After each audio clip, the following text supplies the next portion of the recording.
It's the cross-city rivalry happening at the pit tonight at Heinz Field in Aliquippa, Pennsylvania. The 5A Penn Hills Indians taking on the Aliquippa Quips for just the second time ever.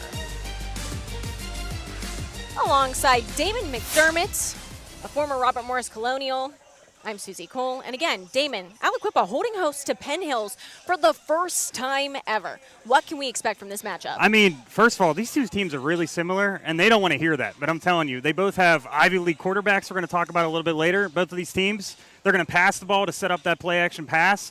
And let's talk about last time these two teams played against each other. You thought Aliquippa might run away with it. Penn Hills gets a big win the week before. They got a big win last week, so we know this game's going to be close as well. The last time these two teams played was last year. Penn Hills upset Aliquippa, basically. I'm going to just call it like it is. And the penalties that were in last year's game, both head coaches, head coach Mike Warfield for the Aliquippa Quips and head coach Charles Morris for the Indians, saying, we don't think that's going to be an issue this year. We told our kids discipline and focus is what we need from these teams. And speaking of discipline and focus, can we take a look at those headlines from last week? I mean, we got to look at some of these teams in the WIPUL here. They need some discipline. 17 teams in the WIPUL right now have started off the 2025 season 0-4. Oh, my God. Yeah, and I mean, it's tough. It's one of those things. When I played in high school, you can either go two ways. You can band together and you say, hey, we're going to make it work this year. Other teams, they're already talking about next year. They're talking about where they're going to college. But to me, one team really standing out. Ambridge. They've lost one game by 1 point. They lost one game by 5 points. They're in a really tough conference. But if there's one team that can really battle back, they're scrappy. I think Ambridge can really make their season something they can look back on and go, I can't believe we started 0-4. Yeah, if you had to look at all of the conferences, I mean, 6A is a hard conference for Mount Lebanon to come back. You look at 3A, you have Avonworth that's crushing it right now. Fort Cherry is the powerhouse in 1A. I said that 4A and 2A are really the classifications that are up in the air right now, and I'm thinking Ambridge as well has the rights to turning this season around. And speaking of not just turning it around, but repeating this season for the championship title, the pressure is on for all those championship contenders from last year. And they're acing the test right now. I would say the two teams that I could talk about, I mean, if we had 20 minutes, Susie. Yes. Central Catholic. I mean, they have Division I talent all over the field with Ashton Blatt, with Gadden. They have so many defensive players that are just flying around. They're passing their test with flying colors. They've blown out everybody they played, and they played a really tough Pine Richland team that also could go back-to-back. They have Obi Strider, and they have some other guys on that team with Jay Timmons and some others. They're going to win it probably as well, too. So you think you go into the year, you're a little overconfident, but no. Right away, they're dominating already, and they're so impressive. Let's not forget about the 3A Avonworth Antelopes. You got Fort Cherry in 1A as well. That's super stacked with talent in that classification. I could see a lot of repeat contenders here in 2025, but somebody who has been wowing the Beaver Valley area. We're in Beaver Valley right now. Look at quarterback James Boo Boo Armstrong from Hopo, and what he did in a loss last week. Over 600 total yards of offense in a loss that sets a new WIPUL record. And you know why they call him Boo Boo? He had an 80-yard touchdown run. Every time he runs somebody over, he's giving somebody a boo-boo. Yes. I'm telling you, it looked like straight out of the Madden NCAA football video game that all these guys are playing behind us.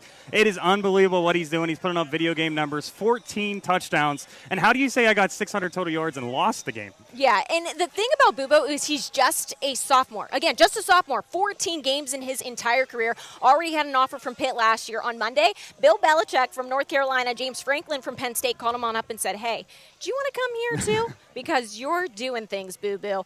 Well, we're going to see some star-studded players out here tonight between the Quips and the Penn Hills Indians. There's no doubt about that. We'll be back with our Friday Night Countdown presented by Bud Bear Subaru after this.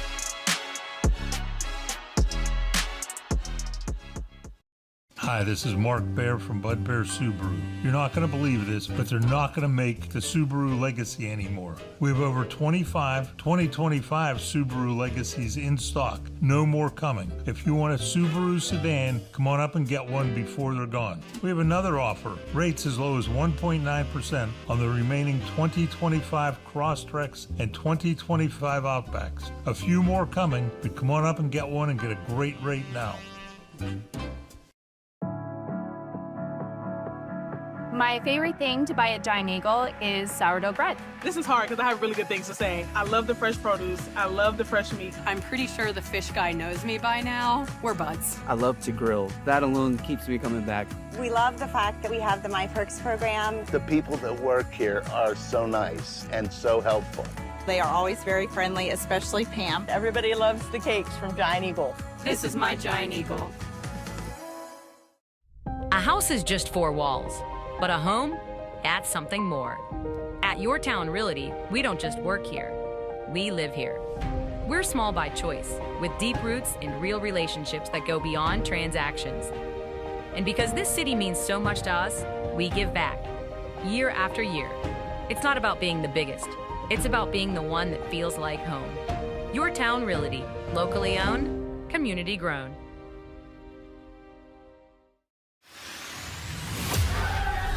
I'm Rocco, and I work here at Shell Polymers Monaca.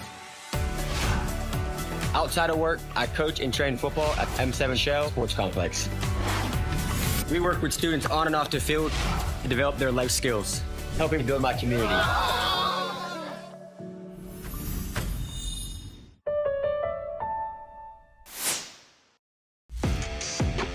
It's your Friday night countdown presented by Bud Bear Subaru on this beautiful Friday night in Aliquippa, Pennsylvania. It's Damon and Susie on your Friday night countdown as well. And now it's time for a little segment called the 2-Minute Drill, thanks to the Pittsburgh Post-Gazette.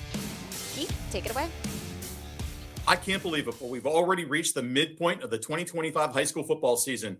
There have been upsets, surprises, and enough scoring to fry the circuits in a pinball machine. I'm Post-Gazette High School Sports Coordinator Keith Barnes, and with my colleague Matt Press, we're here with the Post-Gazette 2-Minute Drill. Matt, what stands out for you heading into Week 4 as we reach the season's midpoint? Yeah, I'll go with Western Beaver, a team that really hasn't had a whole lot of hype around them, but they're 4-0 in Class 2A. I think they have a lot of offensive talent with a freshman quarterback, Amari Marshall, and a junior running back in Wyatt Sparbani, who's really been doing it all for them. And if you haven't checked out his stats, I would recommend it, averaging over 14 yards a carry. So Western Beaver, maybe not tested yet, but has been really impressive.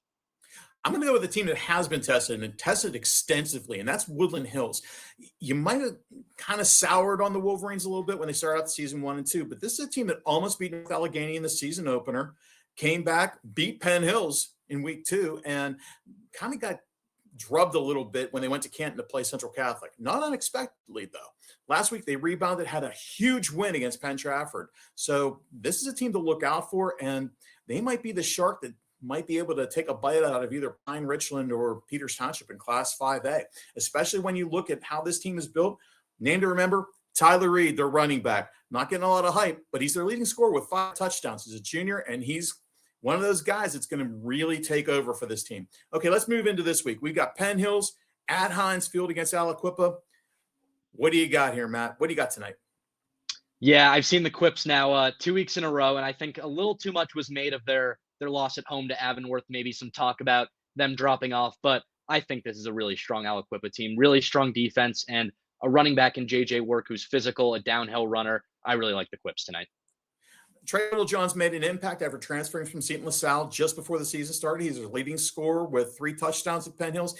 But with Aliquippa, it's just one of those things. They're the Quips. At the end of the day, they're still the Quips. The player I'm looking for out of this game is Josh Lay. He makes a really good foil for Khalil Good. He's getting a lot of catches on the outside. He's got great genetics. I mean, he's a son of Josh Lay, who played at Pitt and had a little cup of coffee in the NFL. So I think this is a game that Aliquippa should win by far. So for Matt Press, I'm Keith Barnes at the Post-Gazette. Have a great week. Now back to you at Heinz Field.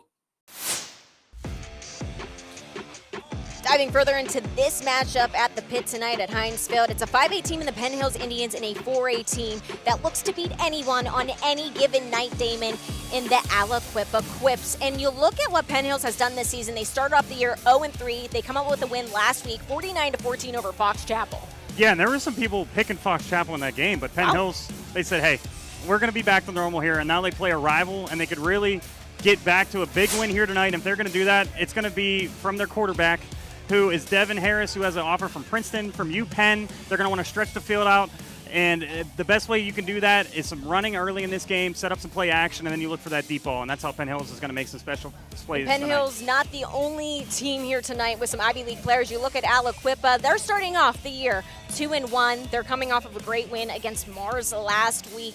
And head coach Mike Warfield, he's talked about how he's changed things a little defensively this year, but he's also really utilizing quarterback Marquise Council and how he needs to be used. Yeah, and he attracts so much attention at quarterback. They finally got that run game going last week. You're going to see a lot of JJ work tonight. He was not in the game against Avonworth. He's back now. Had 2 touchdowns against Mars in the 4th quarter, and that's what won him the game. So you're going to see them go in shotgun and I formation and pound the ball. They can do a little bit of everything.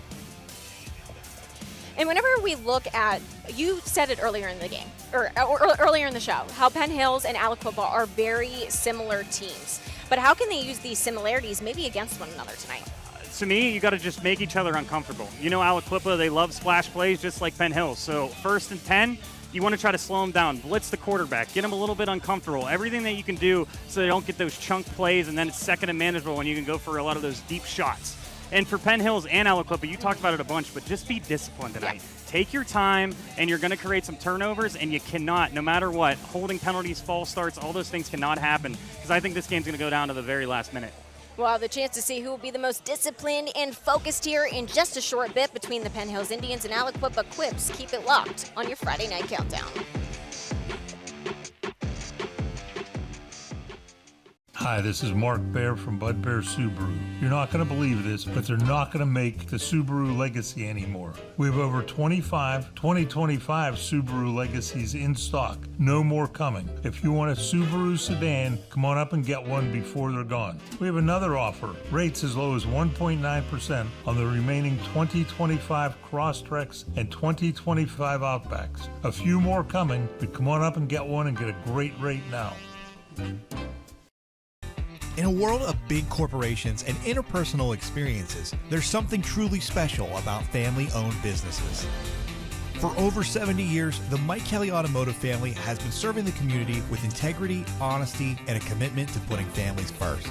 And we're not stopping anytime soon. Our commitment to excellent sales and service remains stronger than ever. Visit us today and experience the Mike Kelly Automotive difference. Because when you buy from us, you buy from family. At Octane Customs, we take pride in helping our local businesses make an impact. We don't just wrap vehicles. We build moving billboards that get your business noticed. From bold designs to expert installation, our 3M certified team delivers quality you can trust every time. Book now and mention this ad to get 10% off your custom business wrap and turn every mile into a marketing opportunity. Octane Customs, your brand on the move. Hi, this is Mark Baer from Bud Bear Subaru. You're not going to believe this, but they're not going to make the Subaru Legacy anymore. We have over 2025 Subaru Legacies in stock. No more coming. If you want a Subaru sedan, come on up and get one before they're gone. We have another offer. Rates as low as 1.9% on the remaining 2025 Crosstreks and 2025 Outbacks. A few more coming, but come on up and get one and get a great rate now.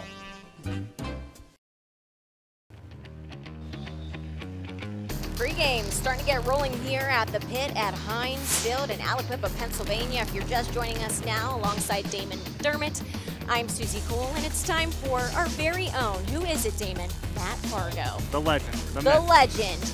To join us here tonight as he has a Friday night conversation with Penn Hills wide receiver Carter Bonner.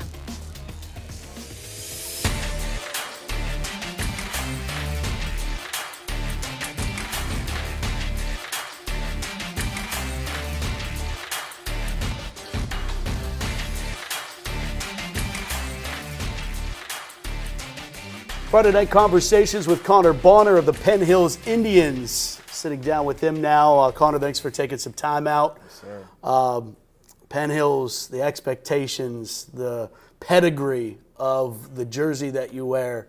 Was that something you always were excited to do? Were you excited to put on the Penn Hills colors? Yes, sir, most definitely. Having legends like Daquan Hardy and Aaron Donald play, it's just a great feeling knowing they played before me and I got to live up to play to that standard.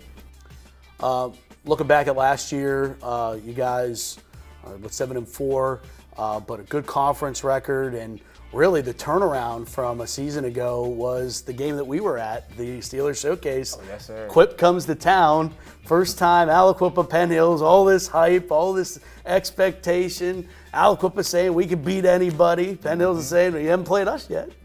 And you guys get it done. What was that feeling like, and the expectation of that game was so much more than just another Friday? Yes, sir. So going into that week, we knew they were a good team. So our preparation for them was very strict. Like, we weren't talking at practice. We were so locked in. And even so, we started tackling at practice. We were preparing for them so hard. And when we got into that game, we already knew what to expect, and that's why we played so good. Being an athlete, being on both sides of the ball, if someone's telling you, hey, I need you on one side of the ball, where are you? Which side are you picking? Honestly, right now, I'm picking corner. Your dream matchup as a corner, anyone in the Whitfield, it could be any classification, who would you love to lock down? That's a great question, but I would say my best friend, Richard Littlejohn. Okay. Yes, sir. Have you guys, and you guys haven't gone against each other, of course, sir. But you would love that? Yes, sir. Has that ever taken place in a 7-on-7 or anything? Not yet. Not yet, but hopefully we can get that. Okay, all right. Looking forward to past high school. What are your intentions on college, and what do you see yourself doing as a career? My intentions on college is going to a college that matches the culture of Penn Hills. Great coaching staff and hospitality mainly. Being treated well, it just goes a long way and shows how much they love you and want you to be there at their school. Who are some of the guys that you're looking forward to stepping in for Penn Hills this year? Okay, so we got Amari Sherrill. We have our sophomore running back, Dorian P. We have Dazair Lindsay, a few others, Davon Lovings, Mikey Ford, and Cam Price, which we got here today. So. I see you got Zero on, and one of my great friends, Johnny Patrician, he was Agent Zero at Pitt. Yes, sir. I'm curious, what is the story behind why you like to wear the number that isn't a number? So have you heard the number of, the game of Mortal Kombat? Yeah. Yes, sir, Sub-Zero. So that was my favorite character growing up. So Sub-Zero is I just had to get the number 0. I love that. That's good stuff. When you guys are going to head out to Heinz Field for the Steelers High School Showcase, being on TV, are y'all talking about that, or is that something that you guys talk about of like, hey, this game's on TV, last game wasn't, this game's on TV? Is there a different feeling amongst the team leading up to a game like this? Honestly, not really. Our coaches tell us to stay level-headed and not the lights get too bright for us. So this is just another game for us, and we're just ready to go play. All right, well, best of luck. Yes, sir. Thank you. Heal up. Most definitely. Appreciate you, man. Damon, now it's time for Matt and Mike Logan to join us and tell us a little bit more about this matchup between the Penn Hills Indians and the Aliquippa Quips. Matt? Thanks so much, Susie, and welcome into the broadcast booth, everybody. That's Mike Logan. I'm Matt Fargo, and happy to have you along in the pregame show. And we really wanted to see Carter Bonner on the field tonight. Unfortunately, he's in street clothes. Told me just a few moments ago he'll be ready to go next week, but we were excited to see what he can do. We're excited for this game, Mike. This is a perennial power, and only the second time that these two teams have met. Yeah, and first of all, let me say the stadium is immaculate. This is my first time being here since the renovation. Looks awesome, but on the field, we're going to see QB Marquise Council Jr., a dual-threat quarterback, high rushing yards per game, good passing efficiency, and he has to have that tonight if they're going to have a chance to win. Yeah, let's take a look at some of those highlights, and what is so impressive about his game is he can do it with his legs, as you'll see here. Look at him, and he's tough. You see that? Puts his head down, runs a guy over. Not afraid of contact, as we see. This is the next play in the playoff game against TJ. Then you see what he can do with his arm. And they're going to have to utilize his arm tonight, get out there and get the ball to his receivers. He has good vision on the field and a strong arm. So if he can do that, I think it'll be a victory. Going to be a quarterback showdown, and you guys mentioned it, very smart quarterbacks. 4.0. I got a 4.0 in high school. I had a 1.0 my freshman year, a 1.0 my sophomore year. That's not how they had We that, won't talk right? about my GPA on there. Matt, you just got to always be out here bragging. Come on, man. Damon, I'm sure you had 4.0 as well, but we'll be back on our Friday night countdown presented by Bud Bear Subaru after this. Hi, this is Mark Bear from Bud Bear Subaru. You're not going to believe this, but they're not going to make the Subaru Legacy anymore. We have over 25 2025 Subaru Legacies in stock. No more coming. If you want a Subaru sedan, come on up and get one before they're gone. We have another offer. Rates as low as 1.9% on the remaining 2025 Crosstreks and 2025 Outbacks. A few more coming, but come on up and get one and get a great rate now. Pittsburgh, get ready to see PPG Pace Arena like never before. PPG Pace Arena tours take you behind the scenes of the home of the Pittsburgh Penguins. This is your chance to step inside the Penguins locker room and feel the history of the 5-time Stanley Cup champs. See the ice from a player's point of view and go where legendary broadcasters told the biggest moments in Penguins history. From championship stories to behind-the-scenes secrets, this tour is the ultimate Penguins experience. Visit ppgpacearena.com and book your tour today. Need construction or real estate services? One call covers it all. Macero Construction Group, helping shape the city you love and the name behind Pittsburgh's skyline. We manage construction for many local schools, ensuring strong foundations for the future.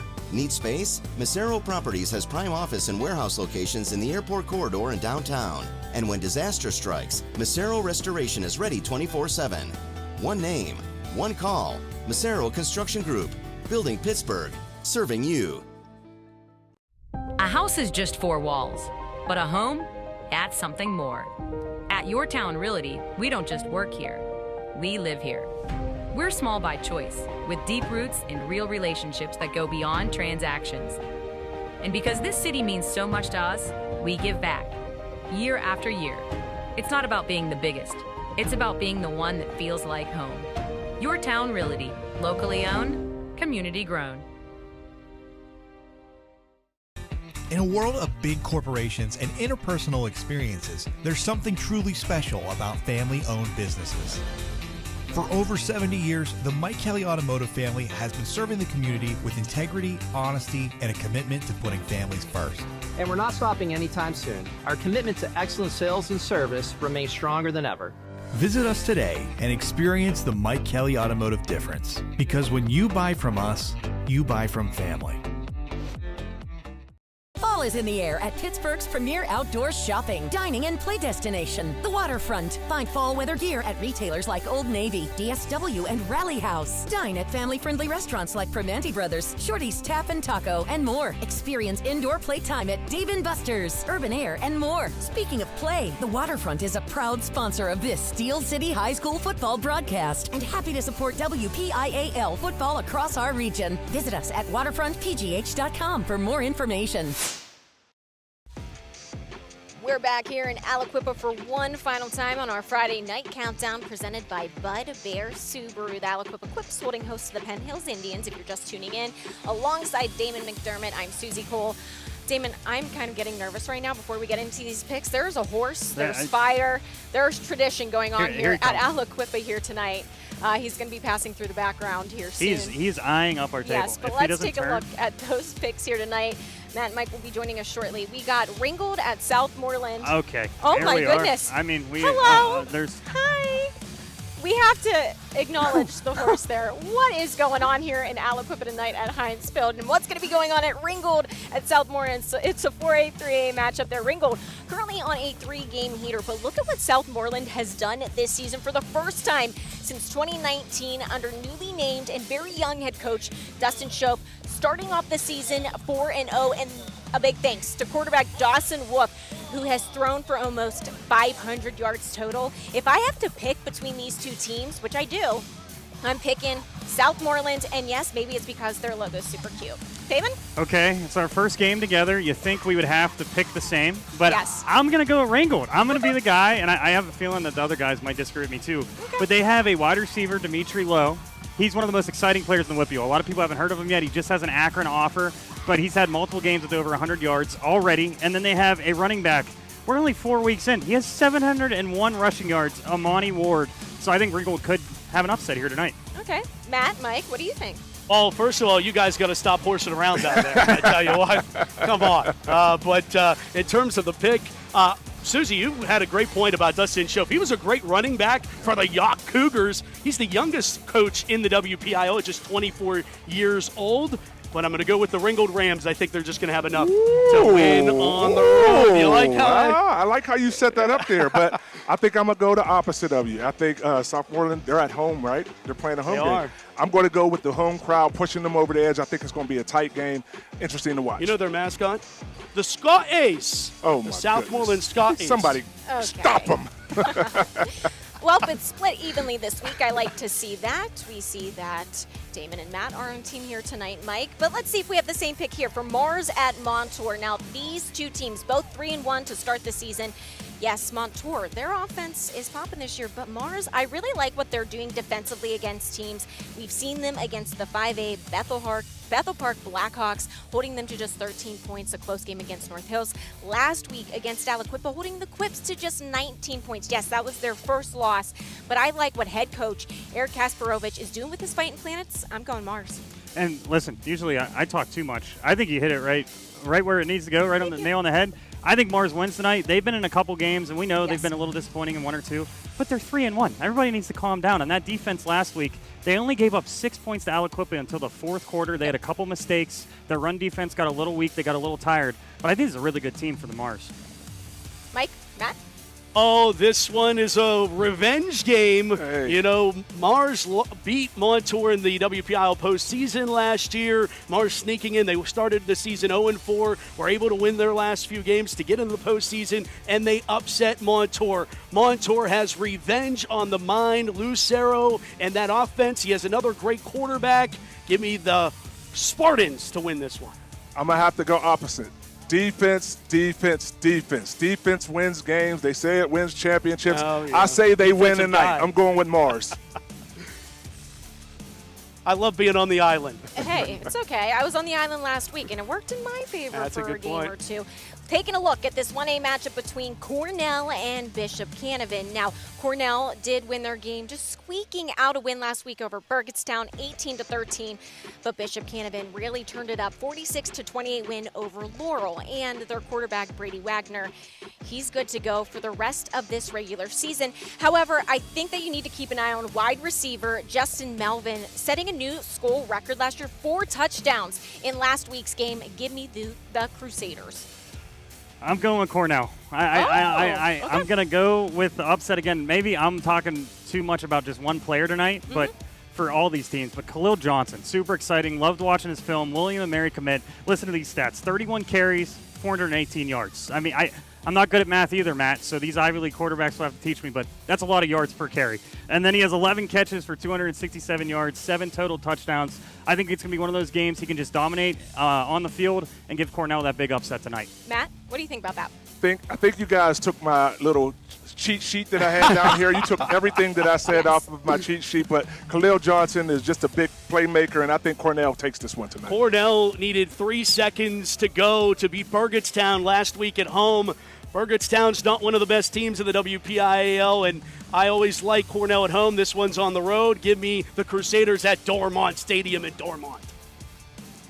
Last but not least, our very own Steelers High School Showcase Game of the Week. We got Penn Hills at Aliquippa. Last year, this game was an absolute doozy. I feel like Penn Hills upset this game. So many penalties, especially in the later part of the game. However, I think it's going to be different this year. Penn Hills trying to turn their season around, coming off of a huge win, but the Aliquippa Quips will not let a loss happen again. I'm taking the Quips and head coach Mike Warfield. I'm going to steal a stat that I guarantee one of the guys have up top, but the Quips have not lost 2 home games here since 2007. So, again, I just do not see them losing tonight. I think they get revenge tonight. It's going to win for the Quips. Matt, Mike? Oh, you know what? I'm going to correct you there, Damon. It's 2008. Okay. It's 2008. They won the Whitfield Championship game. So I'm going with the Quips. It's not going to happen 2 times. Easy, easy, easy. Quips, Quips, Quips. They're at home. I feel like this is going to be a statement game for them. Another week, we're just going to have to wait and see who is right with these picks. I don't want to brag, 3 for 4 every single week so far, Damon. But it's the Quips taking on the Penn Hills Indians. Coming up next for your Steelers High School Showcase Game of the Week.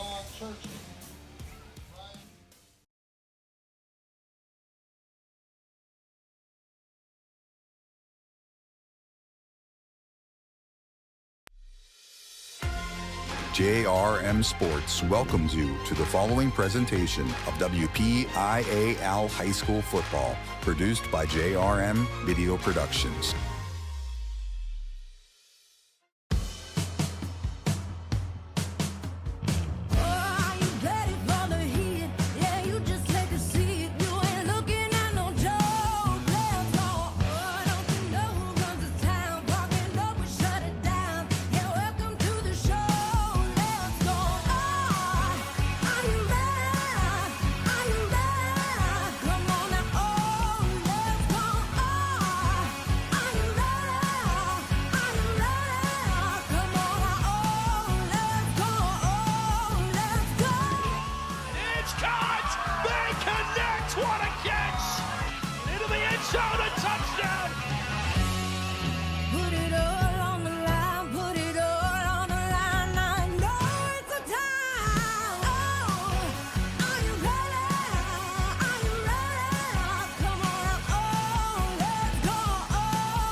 Welcome to the Steelers High School Showcase Game of the Week, presented by Giant Eagle and the Pittsburgh Post-Gazette.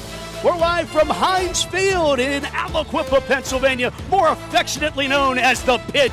To those who call it home, it's the Aliquippa Quips hosting the Penn Hills Indians.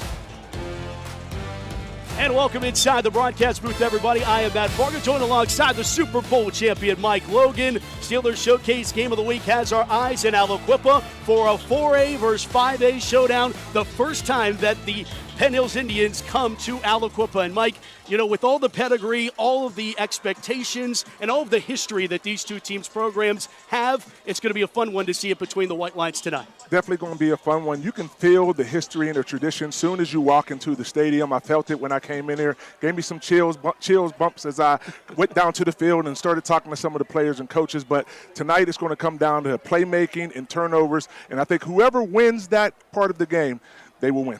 Well, Penn Hills won this game the last time these two teams met, just last year at Penn Hills. They came into that game 1-3. Ironically, once again, they come into this game 1-3, their first win of the season just last week against Fox Chapel. Meanwhile, for the Aliquippa Quips, Mike Warfield is back on the sidelines for the Quips after a year hiatus, and he has their team going 2-1 coming into tonight. That brings us to our St. Vincent Game Changers. Mike, how do you get a win here tonight? Well, you got to be able to control the ball. You got to be able to control the ball. You had to have ball security. So whoever does not turn the ball over tonight, I think they come out on top. All right, playmaking in the passing game. We know they have smart quarterbacks. They got to be smart tonight. They definitely have to be smart tonight. Devin Harris you've been hearing the buzz about him all night. Unfortunately, the other punter isn't able to play tonight, so Devin Harris is going to have to go out there with his arm and utilize it. And then defensive intensity. You're the defensive guy. You know that you got to bring it.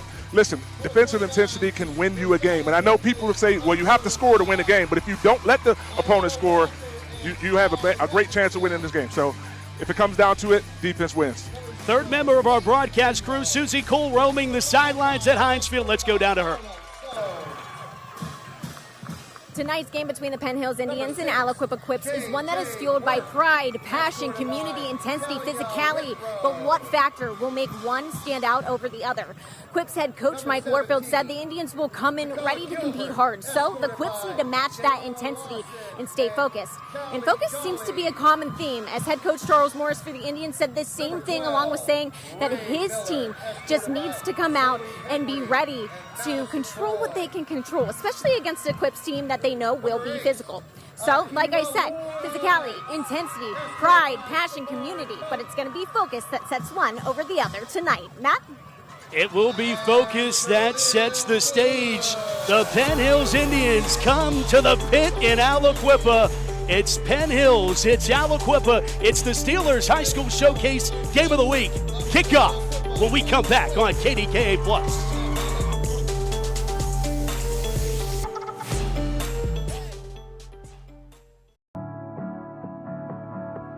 Giant Eagle has always been a staple. They help me at the pharmacy. I do use the pharmacy. I get my prescription, my milk and bread, and be on my way, and it's like a one-stop shop. I see the same faces every time I'm here. It's local, and it's easily accessible. I always run into my friends and family here. I love being able to feed my children fresh local food. I really like the produce here. My favorite thing is cookies. This is my Giant Eagle. To UPMC Sports Medicine, a huge center of excellence built by Freddie Fu. A fantastic, world-renowned place where we see athletes, we see patients of all walks of life, world-renowned surgeons. Primary care sports medicine physicians. Board-certified physical therapists. A comprehensive multidisciplinary assessment to evaluate for concussion. Nutrition. Athletic training. Sports performance. Everything is right here that you need. We deliver that right to you. At Octane Customs, we take pride in helping our local businesses make an impact. We don't just wrap vehicles, we build moving billboards that get your business noticed. From bold designs to expert installation, our 3M certified team delivers quality you can trust every time. Book now and mention this ad to get 10% off your custom business wrap and turn every mile into a marketing opportunity. Octane Customs, your brand on the move. Around here in the fall, harvest moons, cool, crisp evenings, and on Friday nights, legends come alive in Pittsburgh. WPIAL High School Football. Allegiant Community Federal Credit Union is a proud sponsor of the Steel City Game of the Week. Allegiant salutes the players, the fans, the cheerleaders, and the parents. Allegiant Community Federal Credit Union. 7 locations and a sponsor of this WPIAL High School Football broadcast. Aliquippa's always been a town that knows tough. Built by the mills, built on hard work, built on people who never backed out.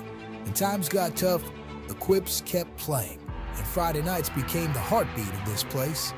Folks still talk about the legends, Ditka, Law, and Rebus. Aliquippa has never stopped producing greatness, because in this town, football isn't just a game. It's proof of what's possible.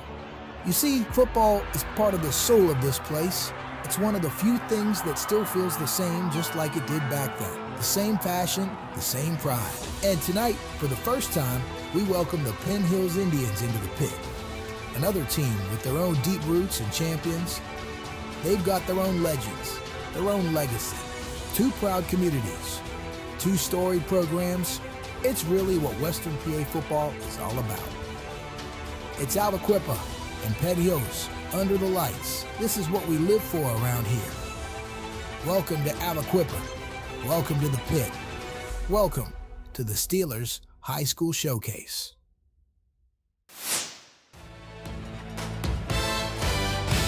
High above Heinz Field in Aliquippa for the Quips and the Indians. Just the second time these 2 teams meet on the gridiron in Western Pennsylvania here on the Steelers Showcase Game of the Week. Mike Warfield back on the sidelines for the Aliquippa Quips. 7 losses and now his 7th season as the head coach of Aliquippa. Talked to him this morning and said he's so happy to be back.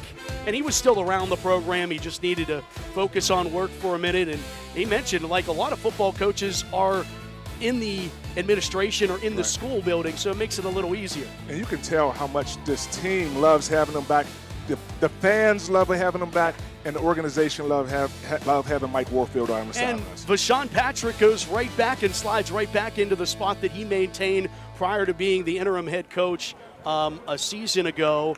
And that just shows you the sense of community that Aliquippa football brings. There's a lot of former Quips on this staff. Listen, their motto, one of them, and I'm making this up for them, is no egos, no superstars. Everybody can just fit into a role and be content. They're not worried about titles out here unless it's state titles. Penn Hills deferred. It's the shell kickoff as Jesse Truman, a junior for the Penn Hills Indians, will have this teed up. And Penn Hills, Aliquippa version 2 underway on the Steelers Showcase.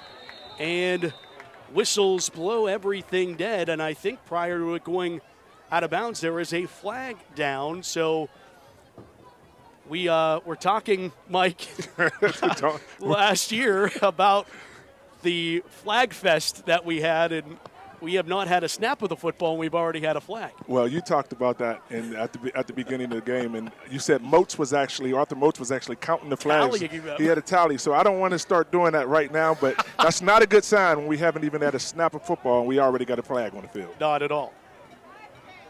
So it was an offsides call on Penn Hills. So Truman and the special teams unit retreats back. And first kick, a moot point. Second try, we're underway. And the same result. Into the end zone for a touchback. And we'll see the Aliquippa offense take the field. And we talked about quarterback Marcus Council and what he's able to do, but Aliquippa's success has really come from the running game. And last week, that was etched by J.J. Work. Yeah, and I was just about to say that. I was talking about Marquise Council as a dual-threat quarterback, but they do have running backs who can just be serviceable guys and can come together as a committee and work through it. No pun intended there, right?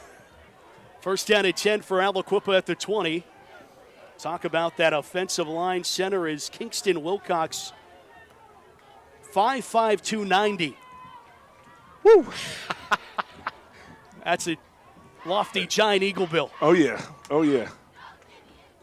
Handoff on first down and penetration as they hand it off for no gain, and it will be a loss of one of the plays sliding in.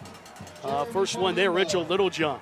Now, listen, I was just about to talk about the offensive line of Aliquippa because we were standing down on the field before in pregame, and those guys are big. And I was like, wow, these guys for high school athletes and high school linemen are big. But on that first play right there, Penn Hills dominates the line of scrimmage, a tackle for a loss on the first play. Polino also was there. Second down at 11 now, ball at the 19. And they go to the handoff, and Cameron Cannon gets the carry, and he's bogged down.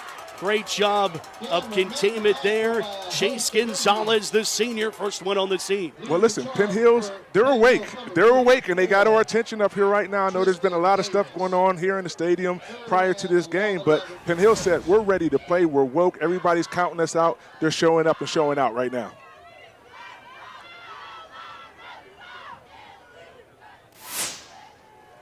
Third down. Call it 11. Council from the shotgun. Sidecar to his left, and he'll go back to pass. Steps up, looks to his right. He'll fire into the middle of the field. Completed pass for a first down. It's Josh Lay. The senior makes the reception at the 39-yard line and picks up 21 yards and an Aliquippa first down. Did you see Josh Lay as he ran the route out there? He found a little empty space right in behind the linebackers right there, sat down, and they were able to find him. 21-yard completion. Nice aerial view there of that on the UPMC Sports Medicine instant replay. And they go quick to the line and then take their time, a look to this near sideline, trips to the near side. Council sets up a screen pass. Josh Lay, second catch in a row, and Lay able to lay across the 45 to the 47. Shy of the sticks by about 2 yards. Second down coming up. And Aliquippa, they started out the game with 2 runs. That didn't work out so well for them, so they said, we're going to get our quarterback throwing the ball a little bit, and whether it's just a little screen or finding the opening behind the secondary, he's been able to do that on consecutive plays. And how important being able to hit up the passing game that opens up the run down the stretch. And I think that's what they want to do. They want to try to establish the run, so they tried 2 times, get stopped, and then they open it up with a little bit of passing. Second down 2. They go with the slant pattern, and it's completed. Good. Shakes off one, and he's inside the 30-yard line.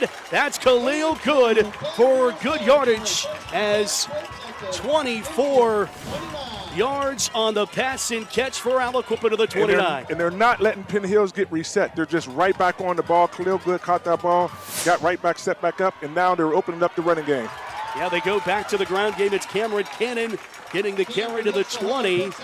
And after getting bogged down 2 running plays, Quips look good on offense. You talked about it, Matt. You got to set up the run and open them holes by throwing the passes a little bit. That time they were able to find a gash, and he created some space right there, doing what they want to do. They're controlling this game now after the first 2 plays of negative yardage.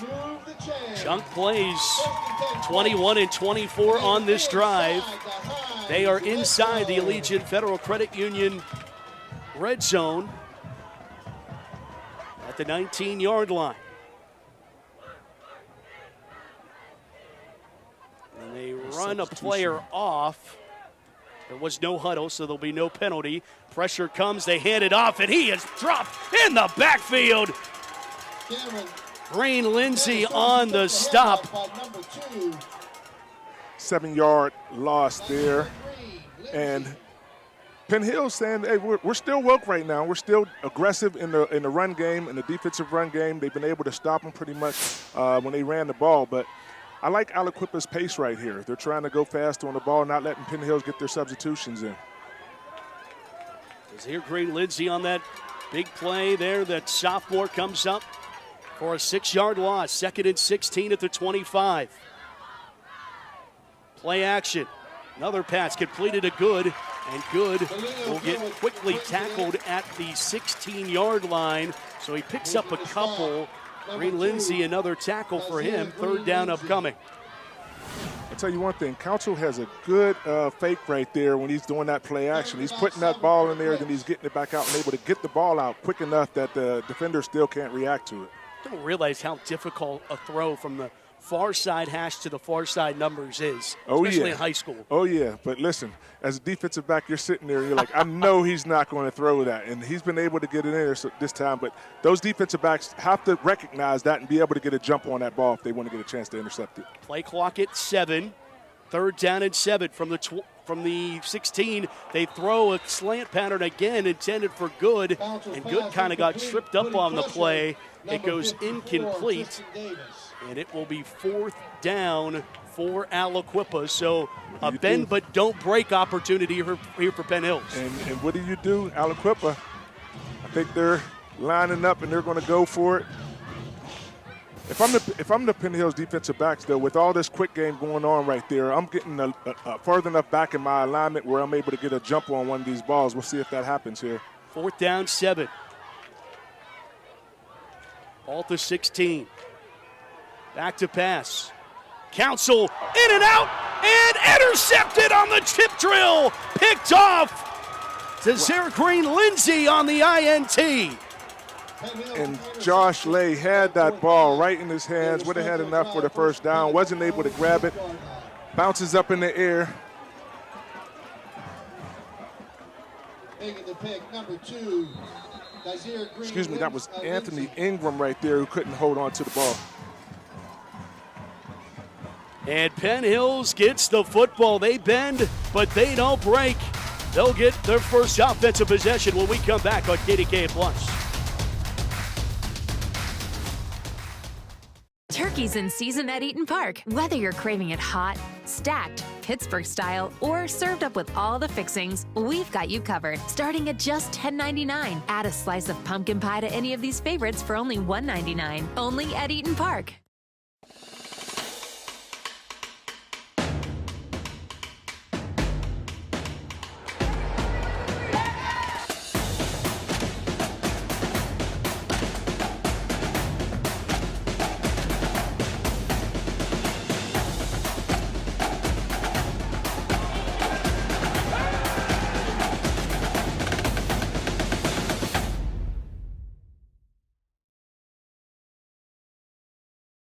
Pittsburgh, get ready to see PPG Pace Arena like never before. PPG Pace Arena tours take you behind the scenes of the home of the Pittsburgh Penguins. This is your chance to step inside the Penguins locker room and feel the history of the 5-time Stanley Cup champs. See the ice from a player's point of view and go where legendary broadcasters called the biggest moments in Penguins history. From championship stories to behind-the-scenes secrets, this tour is the ultimate Penguins experience.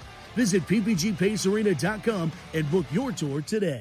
Fall is in the air at Pittsburgh's premier outdoor shopping, dining, and play destination, the Waterfront. Find fall weather gear at retailers like Old Navy, DSW, and Rally House. Dine at family-friendly restaurants like Primanti Brothers, Shorty's Tap and Taco, and more. Experience indoor playtime at Dave & Buster's, Urban Air, and more. Speaking of play, the Waterfront is a proud sponsor of this Steel City High School football broadcast and happy to support WPIAL football across our region. Visit us at waterfrontpgh.com for more information. At Hello Bistro, we keep it fresh. Fresh flavors, fresh choices, endless ways to build what you're craving. Because food should be as bold as you are. You deserve fresh. Only at Hello Bistro.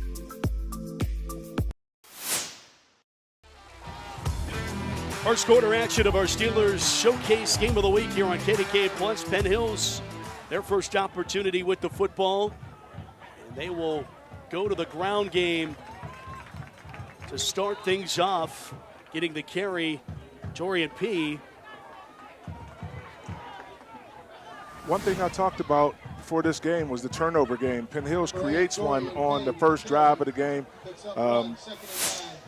If they continue to do that, you know, they can change this thing around. A lot of people thought Aliquippa would come in here and outmuscle them, but if they play their game, they might get lucky tonight. Devin Harris, Shady Side Academy transfer, came to Penn Hills. He was with Penn Hills last year.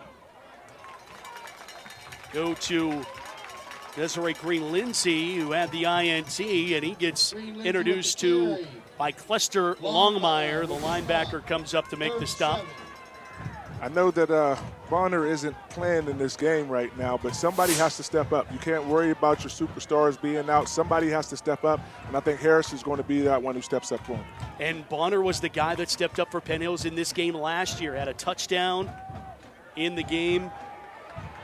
As in and out of the hands, incomplete on third down.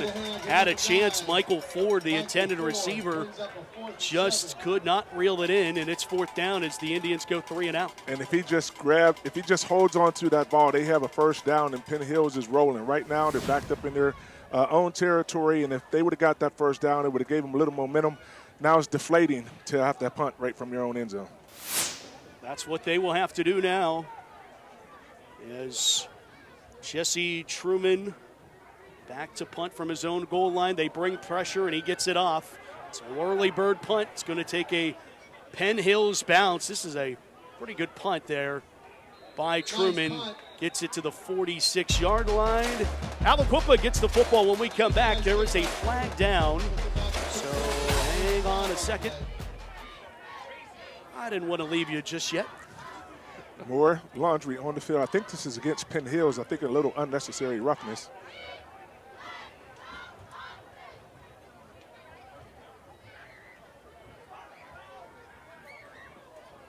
It's a personal foul against Penn Hills. So it will be assessed, and now we will step aside here on KDK Plus. No score. In a world of big corporations and interpersonal experiences, there's something truly special about family-owned businesses. For over 70 years, the Mike Kelly Automotive family has been serving the community with integrity, honesty, and a commitment to putting families first.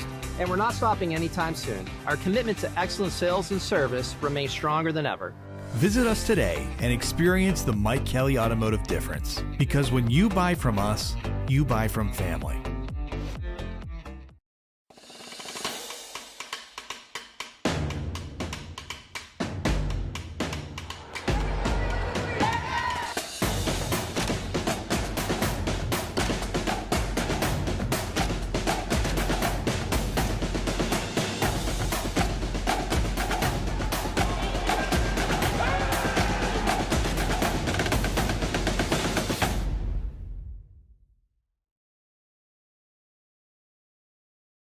Hi, this is Mark Baer from Bud Bear Mazda. We have a great opportunity for you. 2025 Mazda CX-30 lease. Only $29.99 down for as low as $289 a month. We have 129 new Mazdas in stock for immediate delivery. What a great selection. Come on up, drive one home today.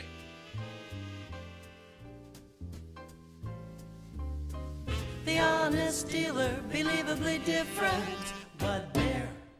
Did you know you can make your home or building look brand new? For the whole project, or just spot repointing, make your home exterior brand new like when it was built. Call or visit Mariani-Richards.com. Tonight's broadcast is brought to you by UPMC Sports Medicine, JBU Life, Giant Eagle, grocery shopping made easy. Pro Football Hall of Fame in Canton, Ohio. No high school has more of those busts than Aliquippa, Ditka, Law, Rebus, all enshrined in football lore forever. Listen, this is the mecca of football. I mean, seriously, you talk about names like Ditka, Law, Rebus, and I mean, a plethora of other athletes that, were just elite athletes in college and the NFL as well. Aliquippa starts with it after that penalty. They get into Penn Hills territory, start at the 38-yard line. Here comes another late penalty. And Penn Hills, this is on Penn Hills again, and they're killing themselves right now, messing up opportunities just by emotion. It's emotion. We know that this is a big football game. We know that you're adamant about playing. We know that you want to make a statement, but do it within the rules. These are unnecessary penalties, and it's killing them. And it ends up being circled back to on reasons you lose football games. Yes, and they're going to have to play the perfect game anyway, or dang near the perfect game, and you can't do that with unnecessary penalties. Penn Hills comes in 1-2 on the season, lost their first two games, lost to Newcastle 12-0, and then lost to Woodland Hills 41-7 before then they lost to North Allegheny. Then they got their win 49-14 over Fox Chapel last week. So 1-3 on the season. First down at 10 now. Ball knocking on the red zone. Back to pass is Council. Hit as he throws, and he overcooks this out of the back of the end zone. There was some pressure in his grill. Ches Gonzalez was providing the pressure and now providing some information to Susie Cool down on the sideline. Thanks, Matt. Matt and Mike, we've seen a couple of penalties from Penn Hills already, and we got to remember last year's game between Aliquippa and Penn Hills as well. Over 30 penalties between the two teams. However, Indians head coach Charles Morris believes that this year's game should be cleaner. Morris said the penalties we saw in last year's Steelers showcase game came from emotions from older players that face each other in youth programs and 7-on-7s growing up. And it boiled over into the game itself with the younger group that Morris has this year who don't have that same personal history. Morris expects a lot more discipline and focus. Matt? Yeah, it's funny, Al. Oh, that looked personal. Big time hit there from Jelani Valentine. And Penn Hills' defensive line have been trying to make a statement with Aliquippa running the ball. There have been some big hits in the backfield of Aliquippa. That was J.J. Work getting the carry, and he didn't have a chance. Backed up to the 23-yard line. Now it's 3rd and 13. And Penn Hills trying to do what Aliquippa struggled through this season, Mike. If they get into the red zone, haven't been able to turn red zone opportunities to touchdowns. And Penn Hills are doing a great job of that right now by stopping the run. Let's see if they can stop the pass. 3rd and 13 from the 23. They go back to the ground game and Work, spinning his way down right around the sticks. He'll be a yard shy of the first down, but he gets 12. 12 on the carry. And listen, I thought Aliquippa was going to throw the ball there, and Penn Hills, Aliquippa runs the ball, picks up 12 yards, makes it a 4th and 1 right now. And Aliquippa knocking on the door. Yep, inside the Allegiant Community Federal Credit Union red zone. Second trip there tonight for Aliquippa. Can they punch it in? A timeout has been called by Penn Hills. They want to talk it over. 4th down when we come back. The Steelers Showcase rolls on in Beaver County on KDKA+. Stay connected with all the action. Follow JRM Sports on X, Instagram, and YouTube. Get the latest highlights, exclusive content, and behind-the-scenes moments from your favorite sports. Don't miss a second. Follow us today. You might not see the people's pipelines that deliver you safe, reliable natural gas every day because they are out of sight, hiding beneath your feet. But what's out of your sight is not out of our minds. We move through busy city streets to upgrade the infrastructure that served our region for decades, using state-of-the-art materials that reduce emissions to power homes and businesses with essential energy for generations to come. That's people's commitment to making your life better. You know, when Gary's call came in, just by the sound of the call, you knew that this was a bad injury. When I saw Gary in the hospital room, they were afraid that his injuries were so severe that the lower leg wouldn't be salvageable. It was 50-50 as to whether Gary was going to keep the lower limb. My name's Gary. When I needed help the most, Edgar Snyder was there for me. I wouldn't have wanted no one else. I'm glad they were my team, straight up. From heating and cooling to a large array of construction equipment, Herc Rentals has the gear you need to get the job done. Herc Rentals is already a staple in several communities across the United States and Canada and have been serving our customers' needs since 1965. With a catalog of equipment that spans the spectrum of almost every kind of solution you can think of. To learn more about Herc Rentals, visit hercrentals.com or call us at 1-888-777-2700.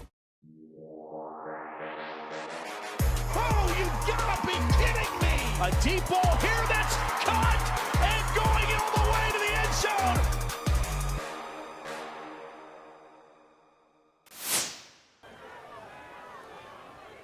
Back to Aliquippa, 4th down and 1. They hand it off to Work, and I don't think he got it. Door slammed shut again by the Penn Hills defense. Braylon Carter, the sophomore, leading the way. Listen, I know Penn Hills has had a couple penalties and the motion is running high, but the Penn Hills defensive line are definitely making a statement in this game, getting tackles in the backfield, making 4th down stops. Hopefully the offense can get some momentum and get something going for them. Carter getting some high fives and a helmet tap from his head coach. No question, Charles Morris appreciates the effort. He's a Penn Hills grad. Both of these head coaches, alumni from their respective schools, as they go back to the ground game, and Littlejohn spins his way back to the original line of scrimmage, no further. Aliquippa defense is there. Penn Hills trying to get a little run game of their own going, but I think they need to go through the air. I think if they're going to try to do something offensively, it's going to come through the air. They had a guy wide open last time. They just missed it. Pay is the sidecar to Devin Harris. Bunch of, I believe, offers, among them Penn.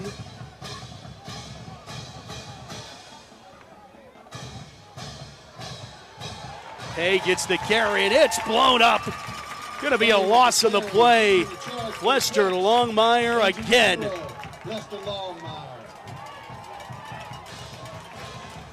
You know, a little bit taller, Mike. Lester would be getting some power 4 looks. Yeah, but, you know, listen, size doesn't matter, let's say. You got to be able to step up in big games and make big plays and create big plays, and your name will start standing a little bit taller than your actual height. 3rd down and 10. Penn Hills looking for a 1st down in this game. Go to the screen pass, and it's tripped up beautifully. Aliquippa's Jacoa Gilbert does the tripping as Richard Littlejohn made the catch. Gilbert made the tackle. Now listen, Matt, as a defensive player who makes big stops, when you're a defense and you're making big stops in the red zone, you're creating turnovers, you make a big stop on 4th down, you want your offense to reciprocate that and do something with the ball. And Penn Hills hasn't been able to do that on the turnover or the 4th and 1. Jesse Truman to punt it away. This one goes out of bounds. Truman's kick goes out of bounds. And it will be a marked ball at the 39-yard line. So short field for Aliquippa's offense, who will retake the field. And Aliquippa, you know, they've been playing up They voluntarily played up for a long time. They're in 4A right now with 156 boys. Penn Hills is a 5A school having 509 boys. That is in grades 9 through 11. You see the competitive imbalance. Listen, I spoke with Coach Mike Warfield. He said, we'll never make excuses about that. We want to compete at whatever level they put us at, although it does seem a little unfair. If it was me, I would have something to say about that. J.J. Work goes to work off the right side to the 36. And you know what? The biggest point is Aliquippa had the competitive advantage in terms of the competitive spirit, I beg your pardon, before this rule was instituted. They were voluntarily playing up before this rule existed, and then the PIAA moved them up from where they were voluntarily playing up for. As they go to the right side here, this is Work, another carry with the flag down. We'll check here in a minute, but just to finish the thought, they were voluntarily playing up. They get moved up by the PIAA, and now all Mike Warfield and Aliquippa want is to be moved up from where they were originally supposed to be and not where they were playing up at. And he has a valid point. I mean, when you look at these sidelines and you look at the rosters, when I'm looking at Aliquippa, I'm saying, look, they don't have a big, two-sheet roster, or they don't have guys all the way on the sideline, but they keep it competitive, and I think that's just a mentality that he instills in everyone who walks in this program. But at some point, you got to say, okay, they voluntarily played up. We keep on moving them up. They're winning. So what? That's what winning programs do. It's in their pedigree. Let them go out there and compete on a fair playing field. They had to go to court to stay out of playing at 5A last year. But here they are competing against a 5A school. Screen pass set up. Josh Lay. Lay breaks the tackle. Lay a first down and will run out of bounds. First down, Aliquippa inside the 30. It's a gain of 20. 27 on the carry. And a fast first step by Lay right there as he cuts it in the field, cuts it over, does another nice cut, breaks the tackle, and just shuts it down on the sideline. I mean, what a great play, an individual effort, making that catch and picking up 27 on the catch. First down, 10 from the 22. Council, Marcus Council, the senior quarterback. Back into the belly there. They go back to the ground game and get a little bit of a push. There's the offensive line for J.J. Work. That offensive line, Mike, left tackle is Justice Starks at 6', 240. Right guard is Miles Green, 5'10", 270. Right tackle, Jaden Brown, 6', 255. Left guard, Eric Raspberry, 6'1", 345. And the center is Kingston Wilcox, 5'5", 290. Listen, as a former tailback, my eyes get so big when you said those weights right there. I would have loved to have an offensive line with that kind of beef, boy, I tell you. Giant Eagle. Oh, yeah. They're staying open thanks to the Aliquippa offensive line. Slant pattern, caught at the 15-yard line. Khalil Good on the reception. That's a Aliquippa first down. And that will take us to the end of 12. Nothing decided in the Battle of Tribes. Penn Hills, Aliquippa, quarter number 2 when we come back on the Steelers Showcase right here on KDKA+. Need construction or real estate services? One call covers it all. Macero Construction Group, helping shape the city you love and the name behind Pittsburgh's skyline. We manage construction for many local schools, ensuring strong foundations for the future. Need space? Macero Properties has prime office and warehouse locations in the airport corridor and downtown. And when disaster strikes, Macero Restoration is ready 24/7. One name, one call. Macero Construction Group, building Pittsburgh, serving you. To UPMC Sports Medicine, a huge center of excellence built by Freddie Fu. a fantastic, world-renowned place where we see athletes, we see patients of all walks of life, world-renowned surgeons, primary care sports medicine physicians, board-certified physical therapists, a comprehensive multidisciplinary assessment to evaluate for concussion, nutrition, athletic training, sports performance. Everything is right here that you need. We deliver that right to you. No score here as we enter the second quarter of play at the Pit at Heinz Field, the home of the Aliquippa Quips, as they take on the Penn Hills Indians for just the second time ever, alongside offensive lineman for your Pittsburgh Steelers, Calvin Anderson.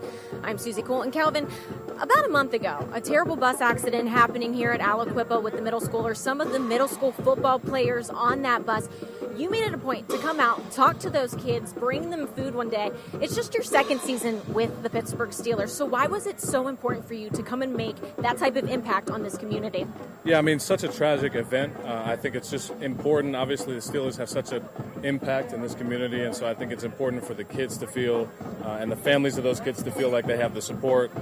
So if I could be a representation of that, that's what I thought at the time, then I'd be honored. So I have so much gratitude for the opportunity, and I'm glad I was able to put some love and care on those kids. A ton of the kids already coming up to you here tonight at Heinz Field.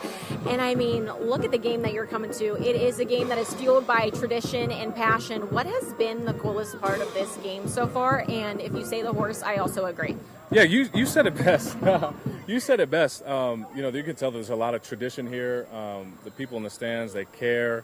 And that's just really cool to be around. I come from Texas, so we know how to do high school football. But I got to give my stars where they're deserved tonight. This is a really traditional school when it comes to honoring this game right here on this field. Probably the coolest thing I would say, not to steal yours, is the horse. I feel like we should have had a horse at my high school, considering we're Cowboys, we're from Texas. That was really cool to see. We'll see if the Steelers can do that sometime this season, right? Maybe. Anyways, the Steelers taking on the Patriots this weekend. You can catch Calvin in action. Matt and Mike, we're back up to you. Thanks, Suze, and thanks, Calvin, for joining us. Always great that the Steelers are showing up under the Friday night lights. Oh, yeah, and I heard a story that Calvin came out after the JV had the accident. Yes. And he actually rode some of the middle school kids around in his big cyber truck, so they are going to remember that forever. That's probably why he's a fan favorite out here. As soon as they seen him walk in the stadium, they were cheering. Very cool. All right, that incomplete pass attempt now work. Edge is closer as he spins his way to the 7. And here we are again, Mike. Third down. They can get a first at about the 1. So it's not an and goal situation, but this is the third time Aliquippa's been in the red zone, and they still have a goose egg on the scoreboard. Well, credit to Penn Hills defense for showing up at the right times and making big stops. But that has to be, I talked about earlier, they have to make a big stop, and then the offense has to come out and do something. Eventually, they're going to wear down, and Aliquippa's going to be able to get into the end zone. But let's see if they can make another stand right here from the 6-yard line. Third down and 6 from the 7. Work gets the carry, and he is blown up in the backfield. Green Lindsay led the way, and it is fourth down once again. I mean, you got to give credit where credit is due. Penn Hills defense and their defensive line specifically is overpowering that big offensive line that you talked about and making stops in the backfield. They lost a yard on that play. They had another stop behind the line of scrimmage last time down, and it's fourth down again for Aliquippa. And reverse, their offense has to be able to punch the ball in. So we'll see what happens right on this next play. Fourth down. They are 0 for 2 on fourth down conversions tonight inside the Allegiant Federal Community Credit Union. And I think this is going to be the first time Aliquippa shoots themselves in the foot there with the penalty. And red zone mistakes, boy, I'll tell you, nothing makes your coach madder than having penalties in the red zone, backing yourself up when you had an opportunity to score. Fourth down.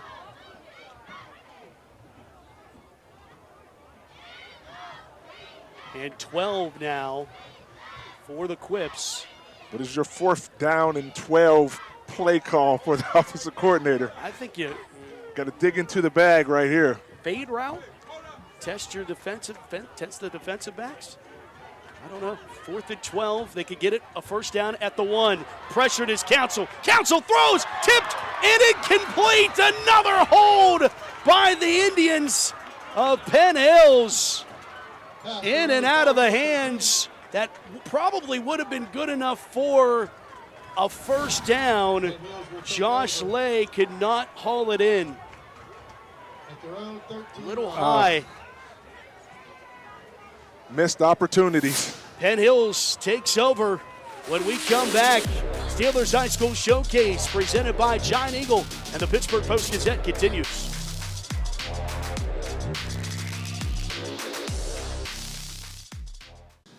I think this is a model institution. You are a point of pride here in the Commonwealth of Pennsylvania.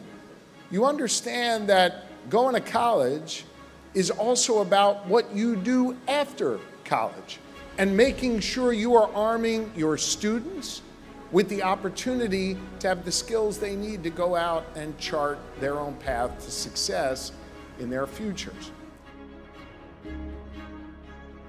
At Octane Customs, we take pride in helping our local businesses make an impact. We don't just wrap vehicles, we build moving billboards that get your business noticed. From bold designs to expert installation, our 3M certified team delivers quality you can trust every time. Book now and mention this ad to get 10% off your custom business wrap and turn every mile into a marketing opportunity. Octane Customs, your brand on the move. College isn't for everyone, but from pay to training to retirement, Pennsylvania Laborers Union members live better. PA Laborers Union offers a great wage potential of $42 per hour and terrific health benefits. Imagine having 0 student loans while receiving state-of-the-art construction training. Join the team and get mentorship and guidance from experienced members. Go now to laborparecruit.com for more information. To UPMC Sports Medicine, a huge center of excellence built by Freddie Fu. A fantastic, world-renowned place where we see athletes, we see patients of all walks of life, world-renowned surgeons, Primary care sports medicine physicians, board-certified physical therapists, A comprehensive multidisciplinary assessment to evaluate for concussion. nutrition, athletic training, sports performance. Everything is right here that you need. We deliver that right to you. Tonight's broadcast is brought to you in part by Herc Rentals, Kelly Automotive, the Pittsburgh Post-Gazette.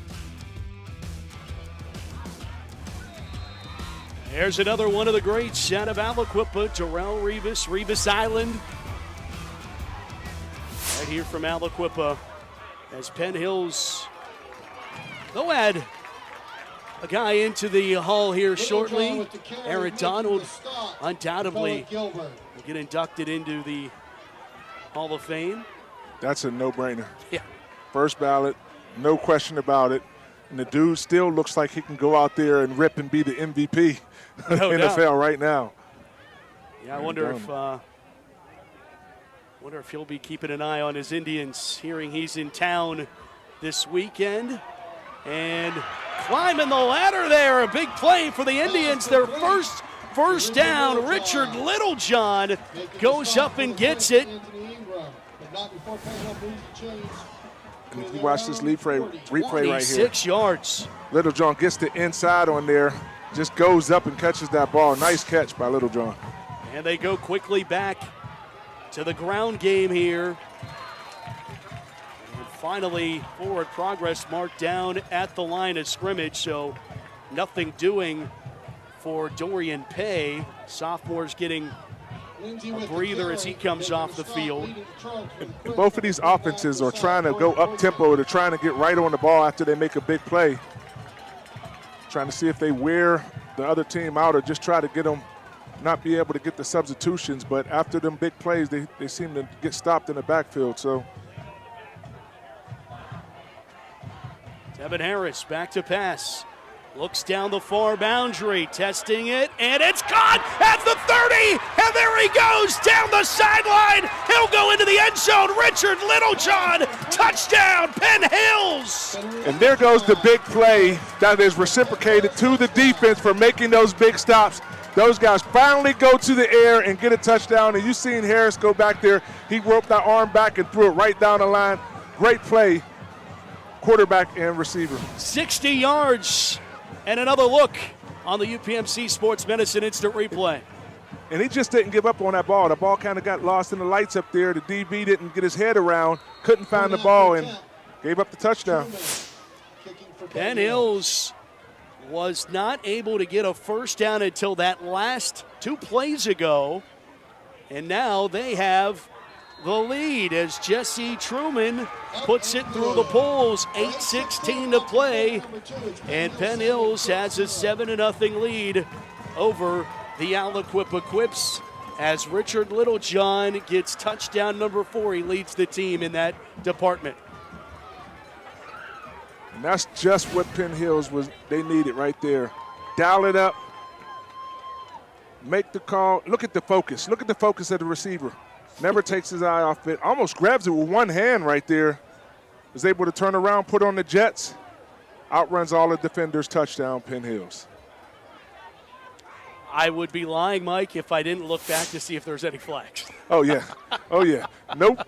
Thankfully, no penalties on that play right there. But that was just a shot of confidence that Penn Hills needed right there from their offense to be able to crack this and make a big play down the sideline and in the end zone, because it was looking like they were a little stagnant after they were getting great opportunities from their defense. But that's the little shot of adrenaline that they needed, and hopefully they can carry that on throughout this half. Got Aliquippa kind of on their heels right now. 8:16 to go here in the second. And a boot away into the end zone for a touchback. Now that is another part of the game, kind of a tip of the cap to Truman, kicking the ball into the end zone, taking away any return possibility.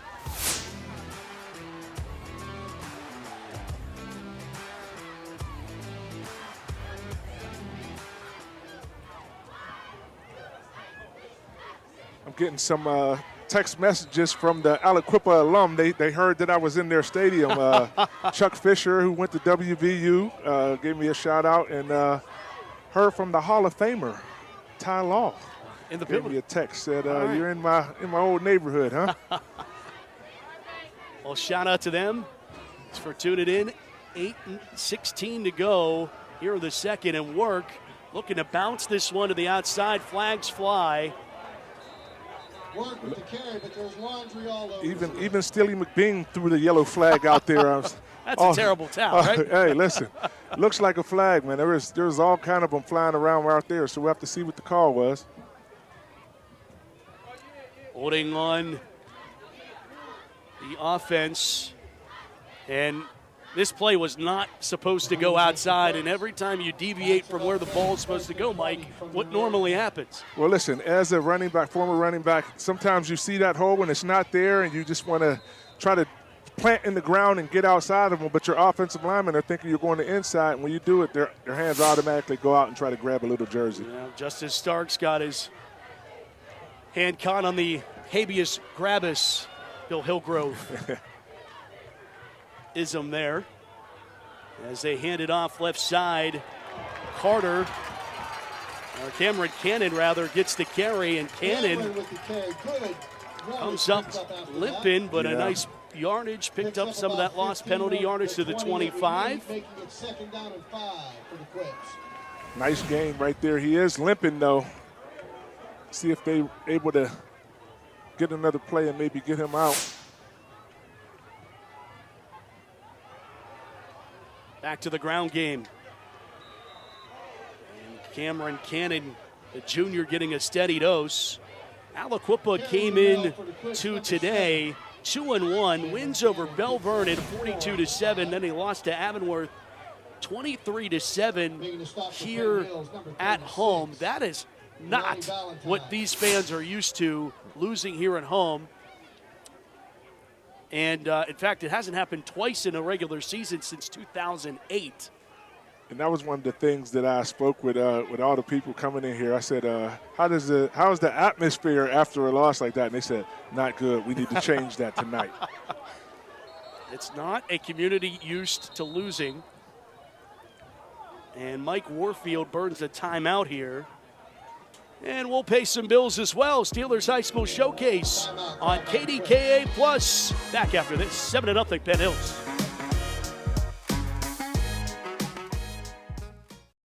Have a nice day, family. What would they do without me? Can someone fix my hair? Must have cheesy eggs. I can't find my keys. No! Annoying! Never! I'm the king of Oh, I need some help. I better get more life insurance. You're irreplaceable, but a life insurance policy from GBU Life can provide your family with the resources for a well-planned future. Visit gbu.org to get started. Fall is in the air at Pittsburgh's premier outdoor shopping, dining, and play destination, the Waterfront. Find fall weather gear at retailers like Old Navy, DSW, and Rally House. Dine at family-friendly restaurants like Primanti Brothers, Shorty's Tap and Taco, and more. Experience indoor playtime at Dave & Buster's, Urban Air, and more. Speaking of play, the Waterfront is a proud sponsor of this Steel City High School football broadcast and happy to support WPIAL football across our region. Visit us at waterfrontpgh.com for more information. Welcome to La Roche University, where experience isn't just a buzzword, it's a way of life. At La Roche, our students thrive by putting their ideas into action. So we came in today just kind of getting a general idea of valuing a model and how it is done in actual real-life time. I think what they're doing at La Roche with the applied learning has a lot of value for the students. They're able to see the real-world numbers come to life, and that has a lot of impact for them. La Roche University, engaging minds, embracing the world. Quiet on set? No way. This is Jake's time to shine, and Ryan's, and our crew. Cameras, check. Drones, check. Checking that shot we just checked? Double check. We ain't got time to chill. We're out here capturing this action. This is when we get to work, to bring you every moment live, no matter what.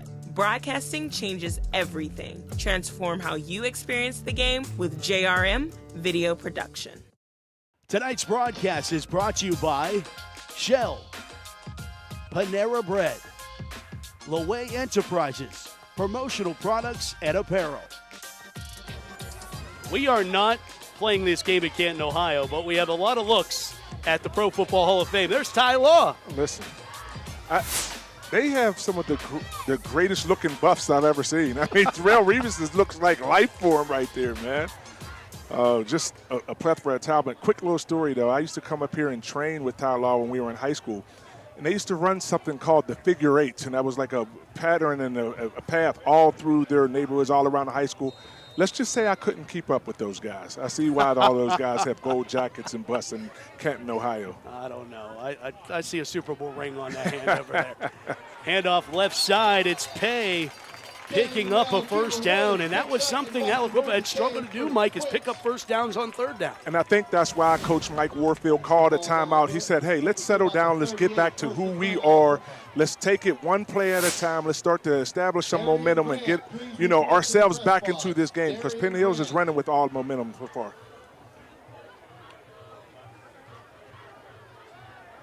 Still trying to go fast-paced, but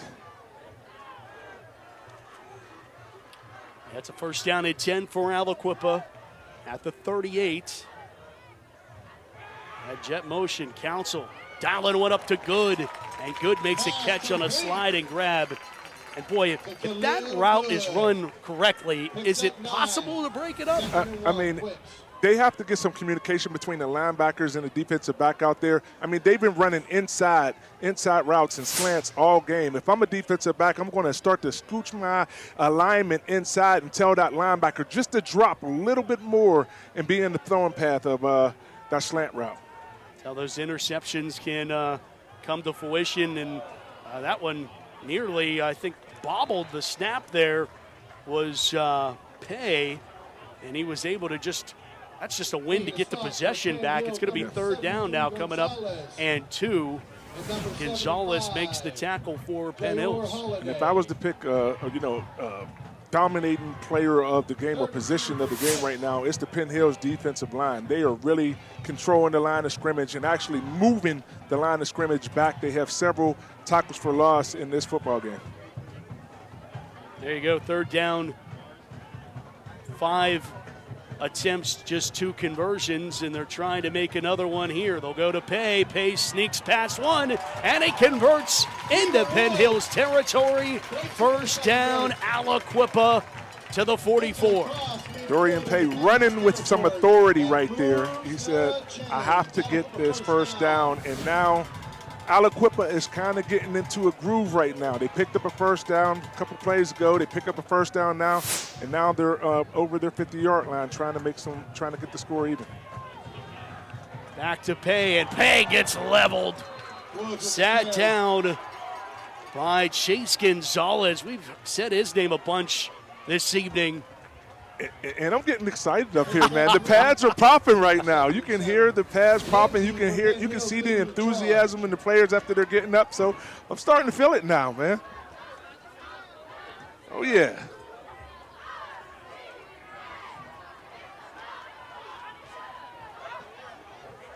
Second down. 7. He still got 3 there. Charles Morris doesn't like what he sees. He burns a timeout. And we were talking about all of those busts in Canton, and between these two programs, Mike, there are some real legends. Mike Ditka, we were talking about Ty Law, Jarrell Revis, all from Aliquippa, and on the Penn Hills side, Aaron Donald and the All-American Bill Freilich.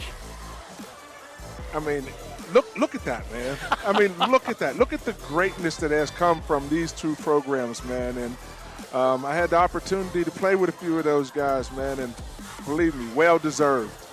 You know what all but one of those have in common, Mike? All Pitt guys. Stick the knife in. I thought we were kosher up here, but listen, I got bragging rights for the next couple of years. I walked into that one, didn't I? Oh yeah, I'll be traveling country roads until we get the brawl back going. I'm telling you, man, it's been a brutal couple of years. I had to sit with that for a while, and now that I got the W, there's bragging rights in my house. I hope my father-in-law, John Rivers, is watching right now, because me and my sons, Rain and Kingston, sang Country Roads after that beautiful WVU victory and thrilling overtime last Saturday. I'm sure it was a great karaoke version. Oh, it was. Listen, if you come on the Legends of Pittsburgh cruise with me, you can hear me sing that. You can hear me sing karaoke. And, I got my John Denver voice on, ready to go. When's the next one? Next year, 2026, in end of February, going into March. All right, Legends Cruise. Legends of Pittsburgh. Join Mike Logan out on the open water. That's right. Second down, 7, 3:42 to play. They go to Work, and Work is slung down in the backfield. He's going to lose 5 back to the 45. And again, the defensive line of Penn Hills are showing up and showing out in this football game. And I think if they get the victory tonight, it's going to be because of them. They have numerous tackles in the backfield. They're controlling the line of scrimmage. They just got to get their secondary to kind of match that same energy that they're playing with right now, and they might be dominating this football game. And you know what? They're getting that push, and you play with a sense of swagger once those start working for you.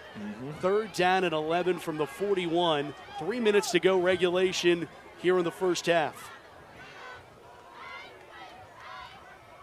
Back to pass. Council dialing one up over the middle. He got his man. It was bobbled and held on to. Khalil Good found a way to strong arm that football away. He was determined not to let that ball hit the ground. I don't even know how many times he bobbled it. From up here, it looked like he caught it at least 3 times. Let's look at the replay here. 1, 2, 3. 3 times he caught that football and then one-handed it. So he was determined to catch that one. Great play by that young man. With the defender all over. With the defender swooping on his back, man. That's the frustrating thing as a defensive back, when you do all that to swipe the ball out and the receiver still comes down with it. 4th down 1. The old school fans love this. Full house backfield. Turnaround handed off. Work has a first down. And Aliquippa just needed a fresh set to reset as they convert on fourth down, one they struggled on throughout this game. But first down, Aliquippa. But did you see the smile on my face when they went full house right there, man? Just that old turnaround. I'm giving him the ball. You got to try to stop him. And right there on that play, they couldn't stop Aliquippa as they pick up the first down. First and 10 now from the 33. Clock winding.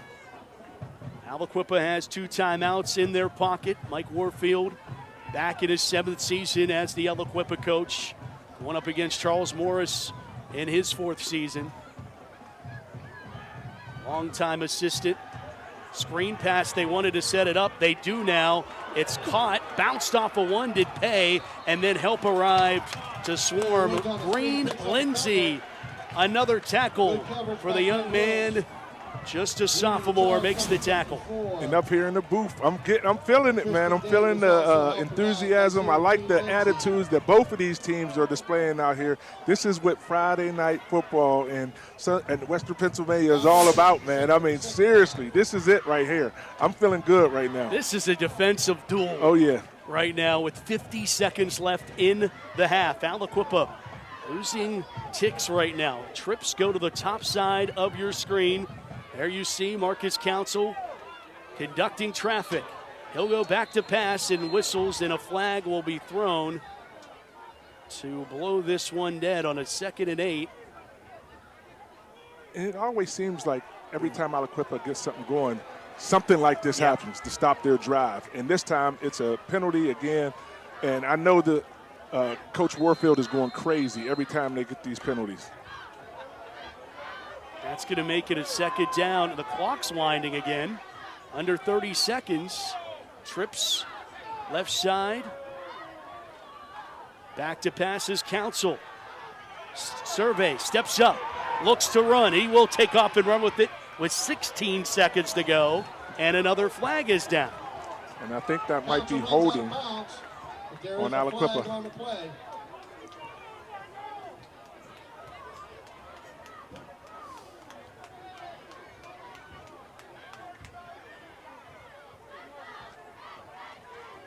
Yep.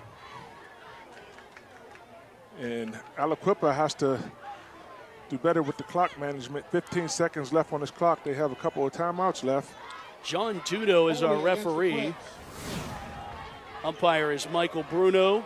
Linesman Ron Churchin. Line judge Brian Mickish. Side judge Drew Floria. And back judge is Ryan McCone.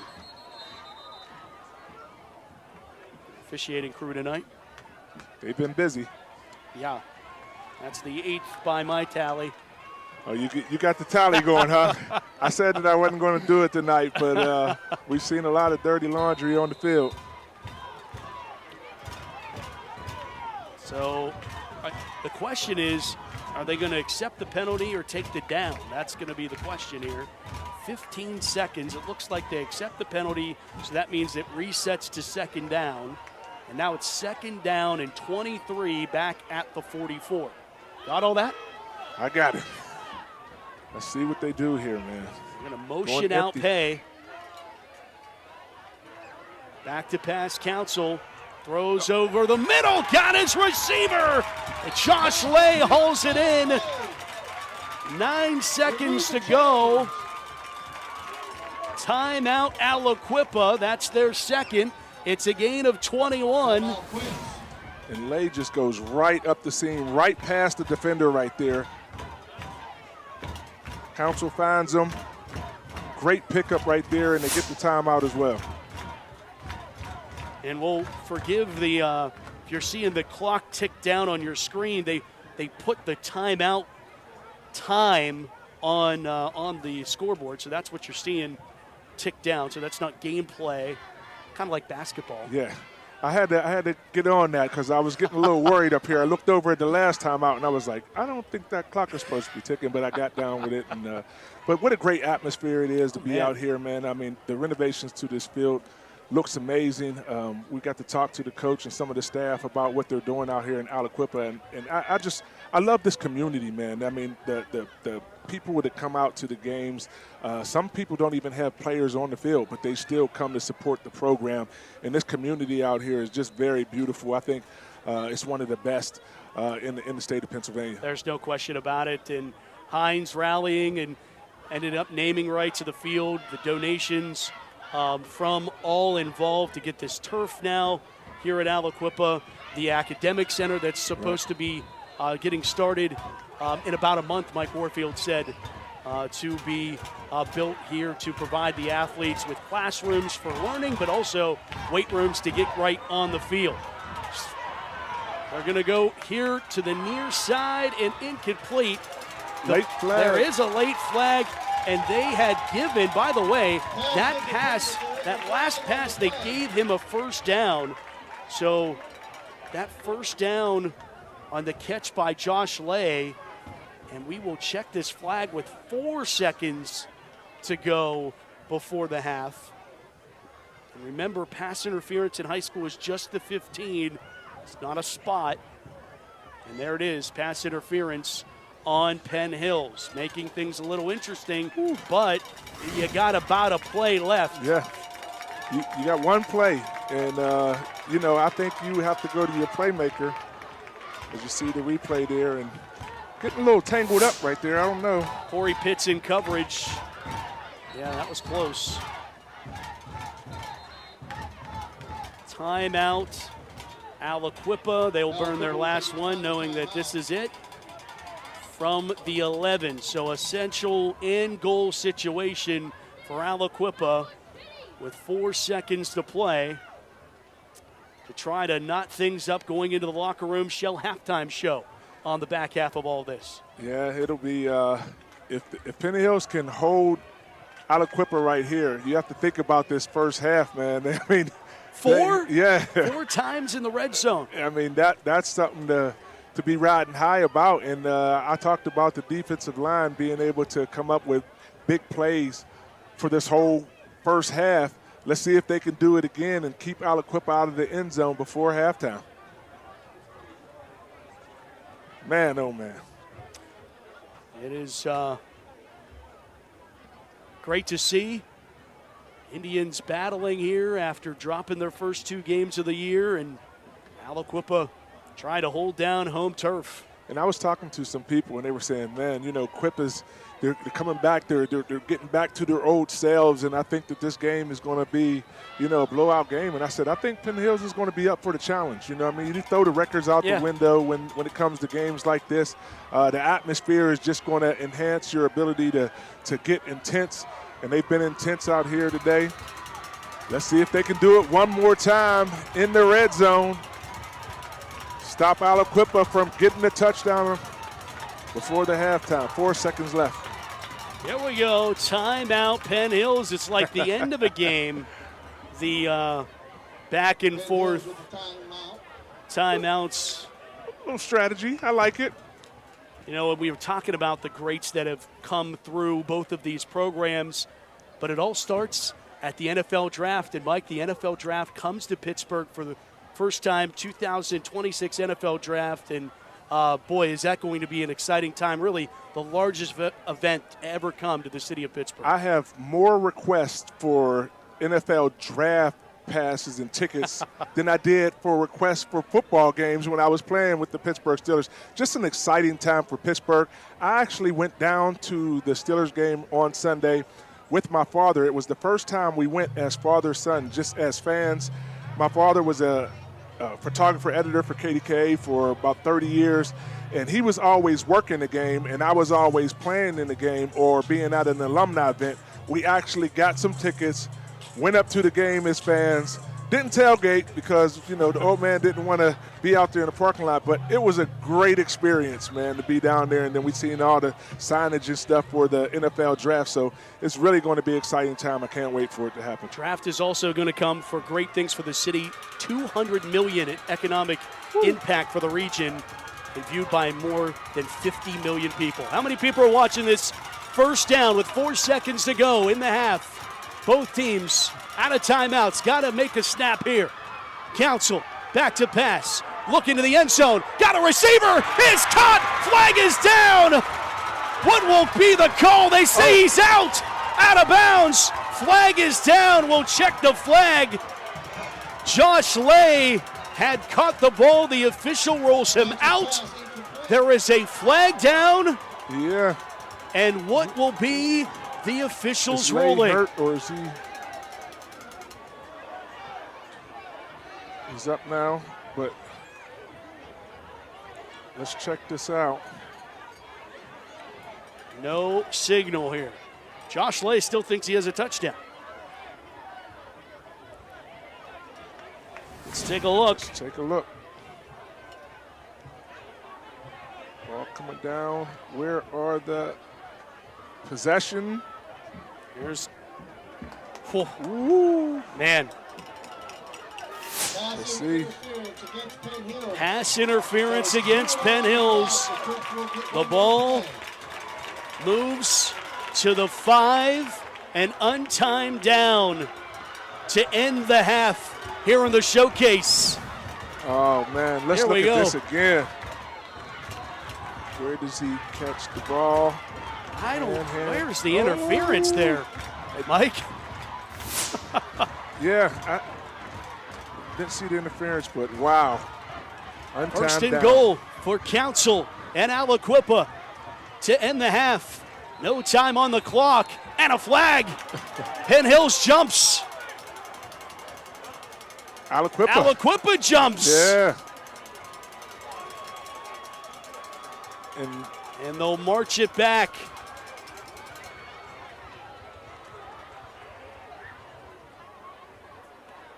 To about the 11, and that's where it will be. Well, I don't know. Penn Hills thinks that that's the half, and that is not the way that ends. Yeah, they thought. Oh yeah, that was a great play, Michael Ford. I got fooled by Ford. He got one of the offensive linemen for Aliquippa to jump, and now another on-time down from the 11. Council back to pass. Looks, throws, end zone, incomplete. Penn Hills holds again. 0 for 4 in the red zone. The Penn Hills defense shuts out the Quips here in the first half. Not able to take advantage of the red zone once again. Almost intercepted right there. Incomplete. Lay was the closest to it, but Aliquippa will take a deficit into their locker room. Penn Hills 7-0 lead thanks to a big chunk play. That's really the difference. That's the difference, but the main thing is the defense. Susie Cool has Coach Morris down to the sideline. Coach, 3 red zone penalties by Aliquippa in that first half of play. How can you continue to maximize on their mistakes? Kids just keep playing hard and focus and stay sound with the game plan. We only can control what we can control. Your defensive line putting on a show tonight, 4th down stops, causing havoc in the backfield. How can you continue to lean on them defensively? We got to just keep playing hard, keep doing all the stuff that we practice and we prepared them for, and just keep playing our football. Thanks so much, Coach. Thank you. Matt? Susie, thank you. Thanks to Coach. This game far from over. 7-0. Penn Hills leads Aliquippa here from Heinz Field. It's the Steelers High School Showcase Game of the Week. And coming up next, the Shell Halftime Show with Susie Cole and Damon McDermott. That's all to come and more on KDKA+. Stick around. At Loewe, we understand the power of personalization. From hats to water bottles, our expert services include screen printing, embroidery, and a variety of promotional items. We also specialize in team sports gear. What truly sets Loewe apart is our dedicated design team, including our talented on-staff graphic designers and exponential customer service. Choose Loewe to make a lasting impression on and off the field.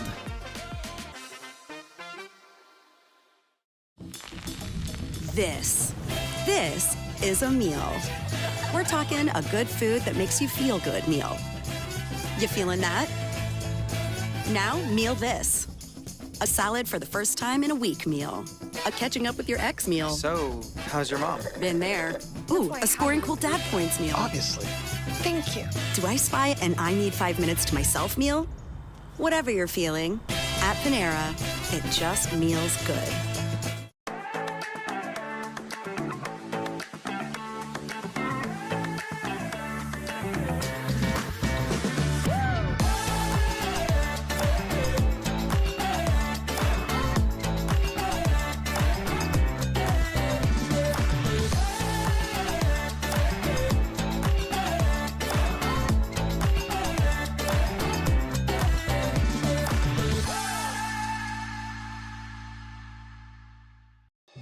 Relive your favorite moments at the Pittsburgh Steelers Hall of Honor Museum. They really wore that back then, Grandpa? Yeah, they really did. Playing back then was tough, believe me. Now this is the best era. Nobody could beat that dynasty. I couldn't agree more. Those teams were unstoppable. Now, I don't know about that, but the team was really good in the 90s. Come on, you couldn't catch those teams of the 2000s. They went the distance, literally. That's what I'm talking about! Yes! The 70s are definitely the best. No way! The 2000s, hands down. Whoa, guys, stop fighting. I think every era was pretty sweet. You said it, kid. I hope you guys enjoyed yourselves, and I hope to see you back here soon. Wait, your tea? Seems like a nice spot. Welcome into the Shell Halftime Show on KDKA+, alongside former Robert Morris Colonial Damon McDermott. I'm Susie Cole, and we have quite the matchup here tonight at Heinz Field at the Pit. Penn Hills doing what I don't think any of us thought was going to happen. Currently 7-0 over the Quips going into the half. I mean, it's a smash mouth football game. You talk about the Steelers showcase. A lot of fans, if you're watching, you want some old school football. I mean, the hits, people are turning their heads. And Penn Hills, that defensive line, they're making some really big plays to just slow down Aliquippa. They're moving the ball, but they just cannot convert in the red zone. I was going to say, the red zone penalties are killing the Aliquippa Quips currently. And Marquise Council, their quarterback, what's he need to do to turn this offense over? I think he's doing a great job. I think he might be nursing a little bit of, not an injury, but he's sore. He's taking a lot of hits, but he's doing a good job trying to stay positive. He's taking a beating in the pocket, but you saw that pass that we thought was a touchdown. He was rolled out of bounds, Josh Lay, but it was an awesome throw. I think Council's going to get a passing touchdown here in the second half. Council leading his team on the field tonight, but also off the field as well. He's our Jerome Bettis Leadership Award winner for Week 3 action. Let's take a look at what this kid does in the community. Not only is Marquise a standout athlete, but a model student for his team and community as well. While the QB leads with poise and confidence on the field, his team-first mentality truly inspires everybody around him. Not only is Marquise setting the standards on the field, but also the academic discipline for the younger students and athletes we mentor in the community. So congratulations, Marquise, for being our Jerome Bettis Leadership Award winner. And of course, if you have anybody that you want to nominate for that, go on over to Steelers.com/youth. Now it's time to get to know one of the Whipfuel's very own, from South Allegheny to Happy Valley to the NFL. Jesse James, take a look. Drafted Western PA to the NFL, presented by UPMC. Number 43, Jesse James. Small school South Allegheny is not known for producing top NFL talent, but that's where Jesse James started from 2009 through 2011. He accepted a scholarship at Penn State, where he was one of the first recruits to stick with new head coach Bill O'Brien after the Jerry Sandusky scandal rocked the Lions football program. After 3 years in Happy Valley, James declared for the 2015 NFL Draft and was selected by hometown team the Pittsburgh Steelers in the 5th round. As a rookie, he backed up Heath Miller in his final NFL season before becoming the Steelers starter the following year. His most productive season as a pro came in 2017 when he caught 43 passes, but became infamous for a pass he actually didn't catch. Or did he?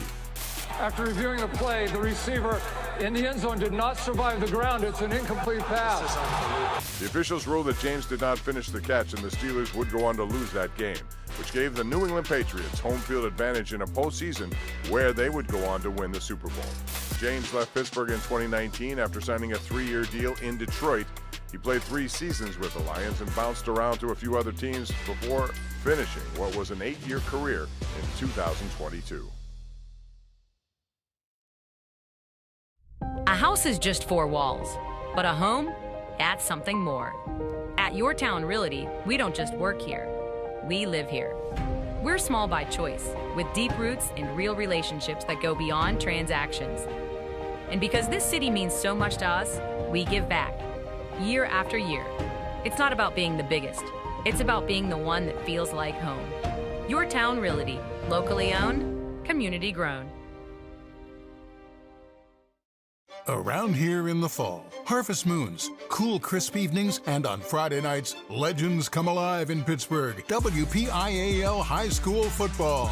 Allegiant Community Federal Credit Union is a proud sponsor of the Steel City Game of the Week. Allegiant salutes the players, the fans, the cheerleaders, and the parents. Allegiant Community Federal Credit Union. 7 locations and a sponsor of this WPIAL High School Football broadcast. Pittsburgh, get ready to see PPG Pace Arena like never before. PPG Pace Arena tours take you behind the scenes of the home of the Pittsburgh Penguins. This is your chance to step inside the Penguins locker room and feel the history of the 5-time Stanley Cup champs. See the ice from a player's point of view and go where legendary broadcasters told the biggest moments in Penguins history. From championship stories to behind-the-scenes secrets, this tour is the ultimate Penguins experience. Visit ppgpacearena.com and book your tour today. At Octane Customs, we take pride in helping our local businesses make an impact. We don't just wrap vehicles. We build moving billboards that get your business noticed. From bold designs to expert installation, our 3M certified team delivers quality you can trust every time. Book now and mention this ad to get 10% off your custom business wrap and turn every mile into a marketing opportunity. Octane Customs, your brand on the move. I'm Rocco, and I work here at Shell Polymers Monaca. Outside of work, I coach and train football at M7 Shell Sports Complex. We work with students on and off the field to develop their life skills, helping build my community.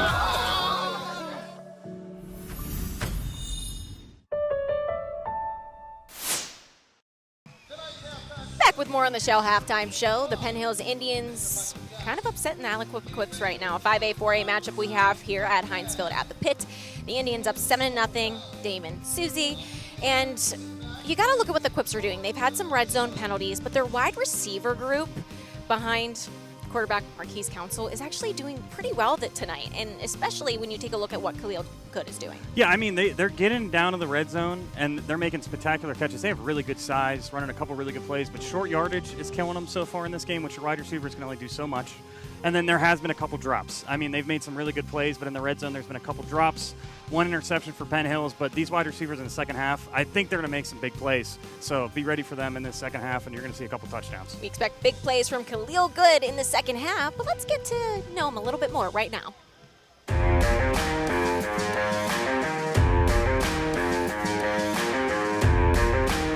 Do you have any pregame superstitions or rituals? If so, what are they? No, I just pray. That's it. What's the story behind your jersey number? They gave it to me as a freshman, and I just bought out in it. My next year I had it, so I just kept it. Hidden talent teammates don't know about. I know how to freestyle. Favorite class or teacher at school and why? Math and Mr. Russell, because I've been with him all my 4 years of high school, and he's a funny dude. Who's the best Pittsburgh Steeler of all time? Jerome Bettis. Where's the post-game meal spot in town? Wendy's. You're on TV. What do you want to say to your parents? I love y'all, and I hope I got a good cooked meal when I come home. This is Khalil Good from Aliquippa High School, and you're watching the Steelers High School Showcase on KDKA+. Now it's time to recognize our Coach of the Week for Week 3 action. We always love taking a look back at this And right now, it's the guy who's turning his program around in Freeport's John Gaylett. Gaylett led his Yellow Jackets to a dominating dub over Deer Lakes last week, scoring in all three phases of the game. Now, Freeport is off to their first 4-0 start since 2015 and will look to secure its first 5-0 mark since 1990 when they take on Burrell tonight. This marks Coach Gaylett's third Coach of the Week honors, first since 2019. So congratulations to Coach Gaylett. And while we're looking back at all that action from Week 3, let's take a look at those top plays. It's halftime of the Steelers High School Football Showcase, and you know what that means. It's time for some top 10 plays from the WIPIO Insider Show, presented by Home Team Collections. I'm your host and WIPIO Insider, Carlos Offco. Week 4 is here. I can't believe we are halfway through the season already. It just flies by when you're having fun. I know that. The cool part is, though, we have the top 10 plays from Week 3, and I feel pretty confident in saying these were the best 10 of the batch so far this year, and it might be a little bit hard to top. The number 2 and number 3 plays could be contenders for play of the year, but the top play is out of this world. Enough of me talking. Let's get right to the top 10. At number 10, we're going to go to the Ringgold-Greensburg-Salem game, and it's going to be Ringgold running back Armani Ward, who's going to sneak out into the flat, break a couple ankles, get a beautiful stiff arm, and into the end zone he goes. Ringgold will go on to win. At number 9, we're going to go to the Hopewell and Beaver game. More from this game coming up, but this time it's Nasir Wade, the Hopewell running back. Gets through everybody from Beaver, and he's off to the races and will score. Beaver would go on to win that one, though. At number 8, we're going to go to the Kiski and Gateway game, and it's going to be Tegan Shirley for Kiski, going up top to get it and coming down with it. The Gators go on to win.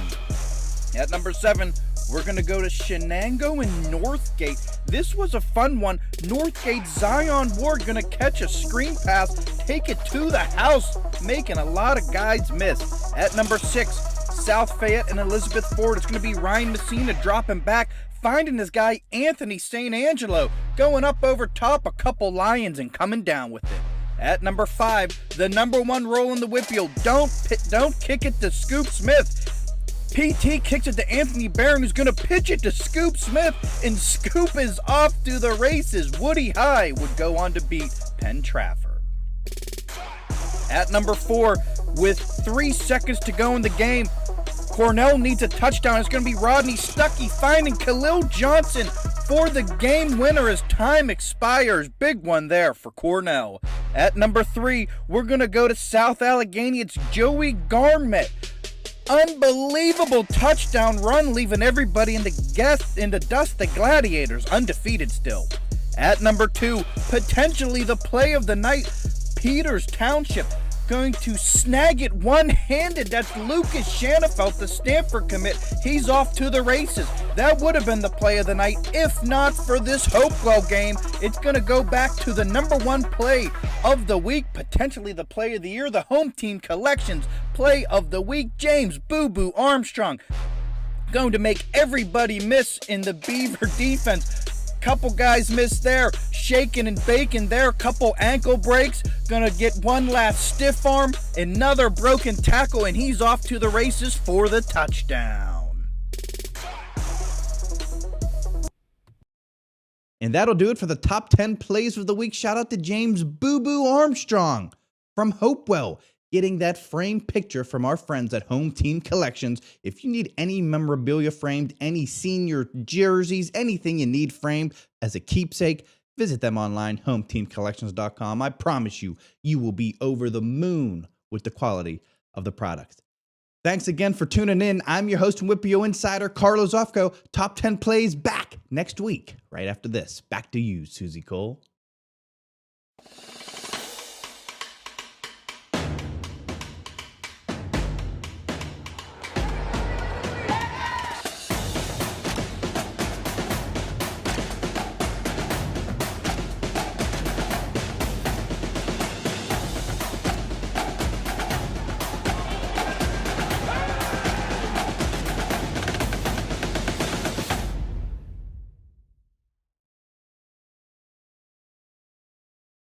In a world of big corporations and interpersonal experiences, there's something truly special about family-owned businesses. For over 70 years, the Mike Kelly Automotive family has been serving the community with integrity, honesty, and a commitment to putting families first. And we're not stopping anytime soon. Our commitment to excellent sales and service remains stronger than ever. Visit us today and experience the Mike Kelly Automotive difference. Because when you buy from us, you buy from family. Why do I love having a healthcare concierge? It's the speaking to a real live person. It's the figuring things out, so I don't have to. Es la voz que me da. It's the making sure I get my prescriptions on time. It's the call, just to see how my son was doing after his accident. When you have a healthcare concierge team, you have partners. Partners in care. Need construction or real estate services? One call covers it all. Macero Construction Group, helping shape the city you love and the name behind Pittsburgh's skyline. We manage construction for many local schools, ensuring strong foundations for the future. Need space? Macero Properties has prime office and warehouse locations in the airport corridor and downtown. And when disaster strikes, Macero Restoration is ready 24/7. One name, one call. Macero Construction Group, building Pittsburgh, serving you. I'm Rocco, and I work here at Shell Polymers Monaca. Outside of work, I coach and train football at M7 Shell Sports Complex. We work with students on and off the field to develop their life skills, helping build my community.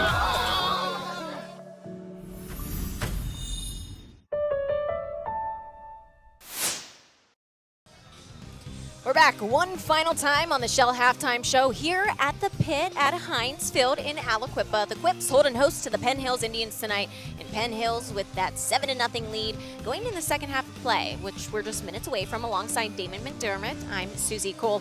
And let's take a look before we get into the second half at the first half stats.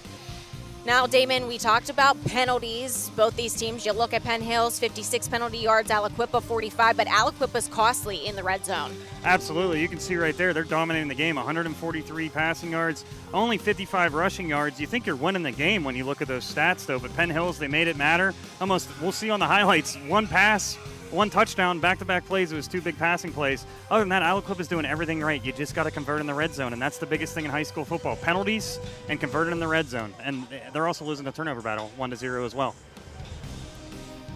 And when you take a look at this game, what Penn Hills has done really well so far all starts with their defensive line, and that's something that Quips head coach Mike Warfield talked about. It all starts at the line tonight, but his team needs to figure it out. They do. Right there, you saw that interception for Penn Hills off of a tip pass from Josh Lay. And then back-to-back big deep balls to Richard Littlejohn. Also, all name team, by the way, Susie. Me and Matt were joking about it. But he's a dynamic playmaker. He's known for being more of a defensive guy. But right there, a deep ball to Richard Littlejohn, back-to-back passes to him, has over 10 offers, and tonight he's putting himself on notice with a deep ball right there, and they have a 7-0 lead. But those two plays are pretty much all their yards right there, and that's how you lead in the first half. Yeah, to put that into perspective, Damon, 60-yard pass from Devin Harris to Trey Littlejohn for that lone touchdown that we have seen here tonight. Again, 7-0, Penn Hills taking the lead going into the second half. But let's take a look at some of the other scores around the WPIAL right now. I know that we had a couple games that we had our eye on. Ringgold, Southmoreland tied at 7 apiece going into the second half. Mars up 19-6. Did I call it or did I call it over Montour? No, look at the next one. Bishop Canavan, no. Damon. Just leave. I'm it's just my kidding. First week. Bishop Canavan up 30-0 over Cornell. South Allegheny crushing South Park 42-7. Upper St. Clair and McKeesport. What an interesting matchup there. McKeesport up 7-3, but you got star-studded running back Hamon Spell back in that game. And then you look at Cannon McMillan and Mount Lebanon. Cannon McMillan with that lead so far, 7-6.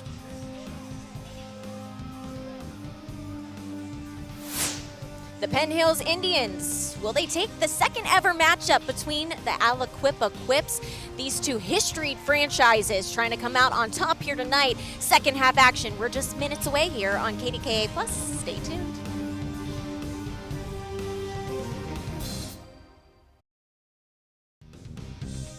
Did you know you can make your home or building look brand new? For the whole project, or just spot repointing, make your home exterior brand new like when it was built. Call or visit Mariani-Richards.com. This is a meal. We're talking a good food that makes you feel good meal. You feeling that? Now, meal this. A salad for the first time in a week meal. A catching up with your ex meal. So, how's your mom? Been there. Ooh, a scoring cool dad points meal. Obviously. Thank you. Do I spy an I need 5 minutes to myself meal? Whatever you're feeling, at Panera, it just meals good.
This is a meal.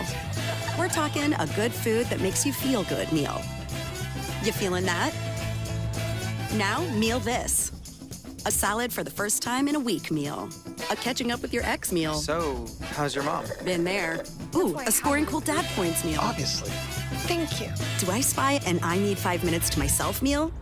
Whatever you're feeling, at Panera, it just meals good.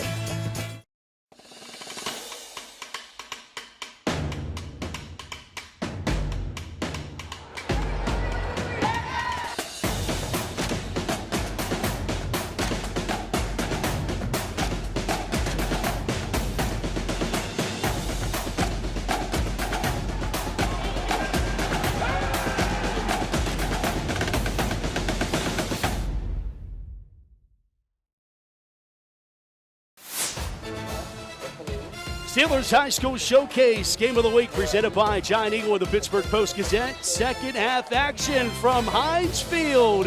The Pitt and Aliquippa 7-0. Indians lead the Quips in this battle of tribes. Back with the Super Bowl champ, former Pittsburgh Steeler Mike Logan. I'm Matt Fargo. Happy to have you along in our broadcast tonight. And Mike, a defensive struggle between two blue-collar communities. You can't write it any better so far. I'm loving it. I know that the audience may want to see a little more lighting up of the scoreboard, but I am in all my glory up here watching all of the defense going on in this game, all of the hard hits, all of the hard action, all of the hard-nosed football being played in the red zone by the defensive line of the Penn Hills Indians. It is a great game right now. I'm looking forward to the second half kickoff. Hopefully they'll still be popping those pads in the second half of this football game. Biggest things that stick out to me, Aliquippa 0 for 4 in the red zone in the first half, and 60 of Penn Hills' 88 passing yards came on one play, and another 24 came on another. Well, that shows you that, you know, this game is hard-nosed. It's being fought. Obviously, they both prepared for this game, and we had a couple big plays, and that's it, man. And everything else has been hard-nosed football in between the line of scrimmage.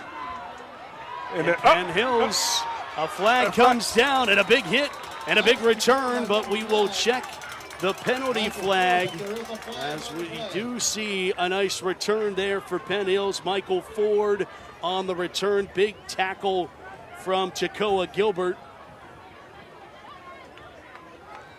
Nice return by Ford, wiped out by a hold. More laundry on the field. We talked about how many penalties were in that first half. I believe you said it was 8. So we have the tally being totaled up here, and that negates a really, really good kickoff return for Penn Hills, trying to feed off the momentum that they had going into halftime. Penn Hills the lead and the football. They're back to work. Devin Harris into the belly of Pay, and he picks across the 35 to the 36, and we check downstairs with Susie Cool. Thanks, Matt. Those penalties being costly for Aliquippa in that first half of play, and head coach Mike Warfield saying that his team just has to keep going forward. There were 3 or 4 times where the Quips were in the red zone. They couldn't punch it in. There were missed blocks. But plays, the plays are there. They just got to start making them. Matt?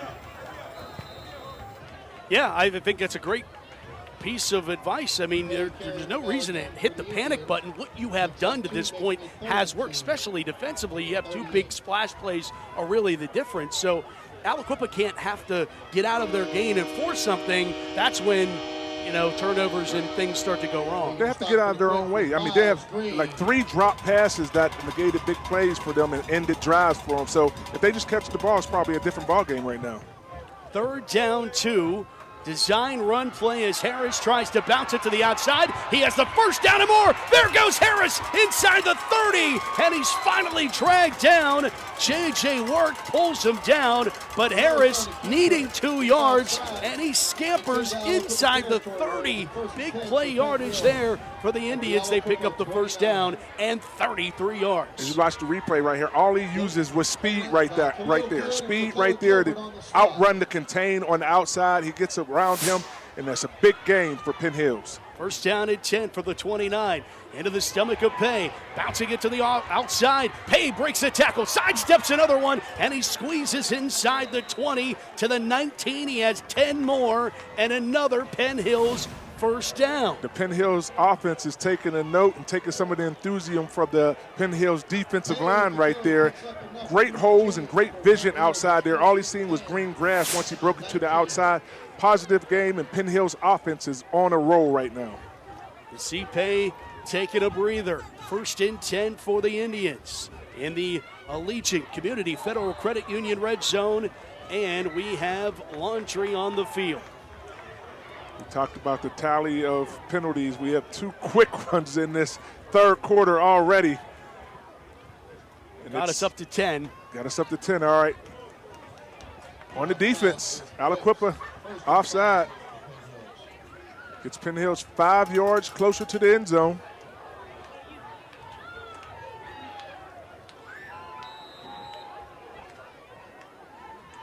Harris on a 1st and 5 now.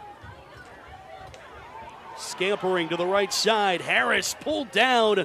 J.J. Work grabs him and tosses him down to the far boundary. And Devin Harris just making something happen right there. He was a quarterback draw, and he just takes it to the outside, gets positive yardage. And Torian Pay, who's both sides of the ball, he is down. The athletic training unit is out, and we will step aside as well. Penn Hills leads it 7-0 here on KDK Plus. Turkey's in season at Eaton Park. Whether you're craving it hot, stacked, Pittsburgh style, or served up with all the fixings, we've got you covered. Starting at just $10.99. Add a slice of pumpkin pie to any of these favorites for only $1.99. Only at Eaton Park. At Loewe, we understand the power of personalization. From hats to water bottles, our expert services include screen printing, embroidery, and a variety of promotional items. We also specialize in team sports gear. What truly sets Loewe apart is our dedicated design team, including our talented on-staff graphic designers and exponential customer service. Choose Loewe to make a lasting impression on and off the field. You know, when Gary's call came in, just by the sound of the call, you knew that this was a bad injury. When I saw Gary in the hospital room, they were afraid that his injuries were so severe that the lower leg wouldn't be salvageable. It was 50-50 as to whether Gary was going to keep the lower limb. My name's Gary. When I needed help the most, Edgar Snyder was there for me. I wouldn't have wanted no one else. I'm glad they were my team, straight up. At Hello Bistro, we keep it fresh. Fresh flavors, fresh choices, endless ways to build what you're craving. Because food should be as bold as you are. You deserve fresh. Only at Hello Bistro. Tonight's broadcast is brought to you in part by UPMC Sports Medicine, Allegiant Community Federal Credit Union, Octane Customs, your brand on the move. Welcome back to Aliquippa. The Penn Hills Indians leading and knocking on the door. Aerial coverage tonight brought to you by GBU Life. Protect what matters now. What matters now is Aliquippa protecting their goal line. Oh, yeah. Trailing 7-0. Penn Hills goes full house here, Mike. Back into the belly of the tailback. And they get the push. This time they give it to Braylon Carter. I beg your pardon, that's Trey Littlejohn again on the carry. And, you know, we're talking about Devin Harris and his ability to quarterback. 4.5 GPA, offers by Penn and Princeton.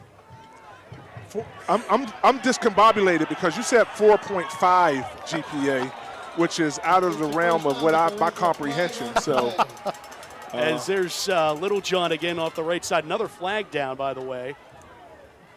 Brings us to 11. Sure does. See who this penalty's on right here. This is going to be a critical call. I mean, could you argue, Mike, that this is the battle between the two smartest quarterbacks in the WPIAL? I couldn't even argue because I'm not even around that conversation. I'm not even allowed to be close to that conversation. What did you say the GPAs were? 4.5 and 4.3. Lord have mercy. Yeah. That's great, though. It's great to see the student athlete really out there producing in the classroom and on the field. Awesome. Unbelievable. So, penalty on Aliquippa? Yep.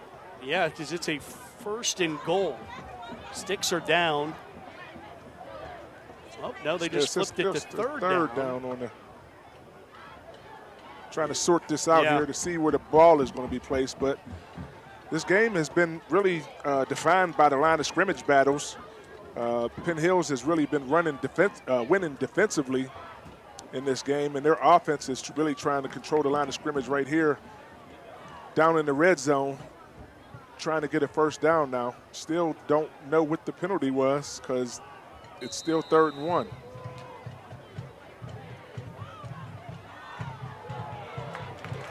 And they push forward, and the Quips deny. Little taste of their own medicine. Trey Littlejohn is rejected from the line to gain.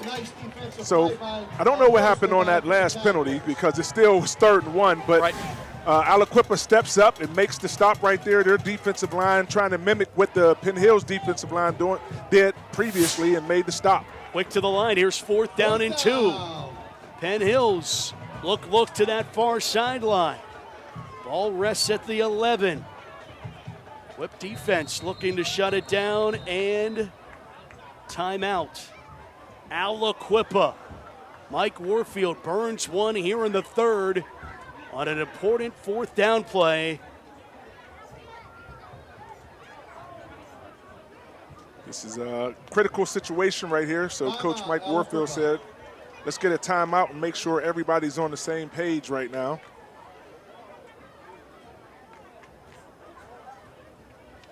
Let's do a JRM Sports game break and check in on another game that JRM Sports is bringing you as McKeesport battles Upper St. Clair.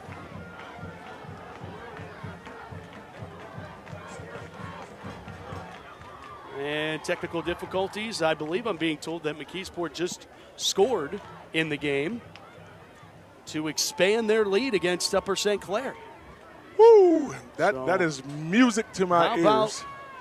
There we go. Or a version of that. 13-10. You know, Here's the extra point. as we go back into live game action here on a big 4th down play. Let's check on this here, 4th down at 2. Big play in this game.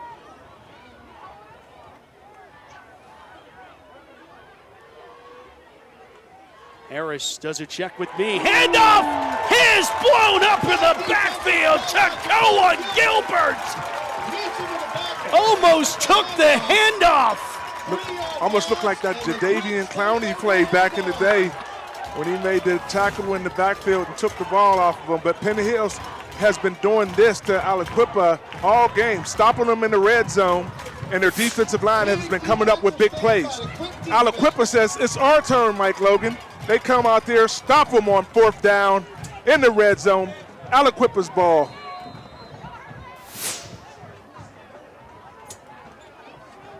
And how many times have you heard of Gilbert making a big play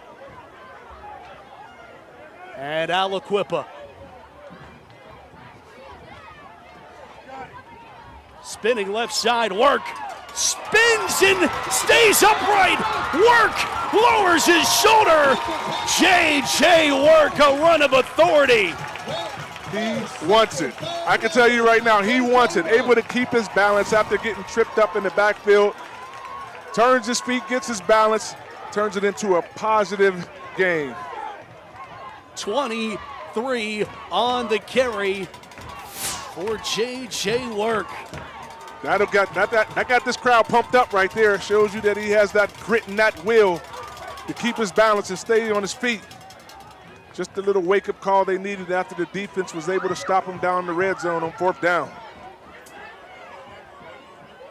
1st down and 10 for Aliquippa. They'll go back on the ground game, and that was some fancy running there by Dorian Pay. Kind of run with his arms there almost. Yeah, it's good to see him back up out on the field healthy. He went down on a defensive series before, so he's back out there now. He's carrying the ball. Gets flipped upside down right there. Of course, I mentioned the Gilbert name, and Sean Gilbert, one of the great Aliquippa Quips, former NFL defensive lineman. Now he's the head football coach at Livingston College. Okay. By the way. Under 7 minutes to go. More and more talent just being out here in Aliquippa. It's football country, there's no doubt. Ball comes loose! Ball's on the ground! Penn Hills recovers! I talked about turnovers.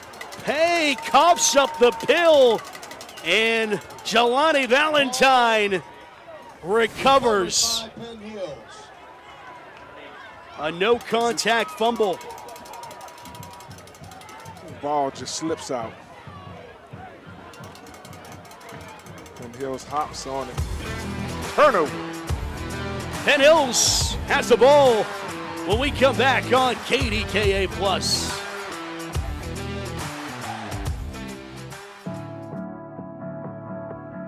My favorite thing to buy at Giant Eagle is sourdough bread. This is hard because I have really good things to say. I love the fresh produce. I love the fresh meat. I'm pretty sure the fish guy knows me by now. We're buds. I love to grill. That alone keeps me coming back. We love the fact that we have the My Perks program. The people that work here are so nice and so helpful. They are always very friendly, especially Pam. Everybody loves the cakes from Giant Eagle. This is my Giant Eagle.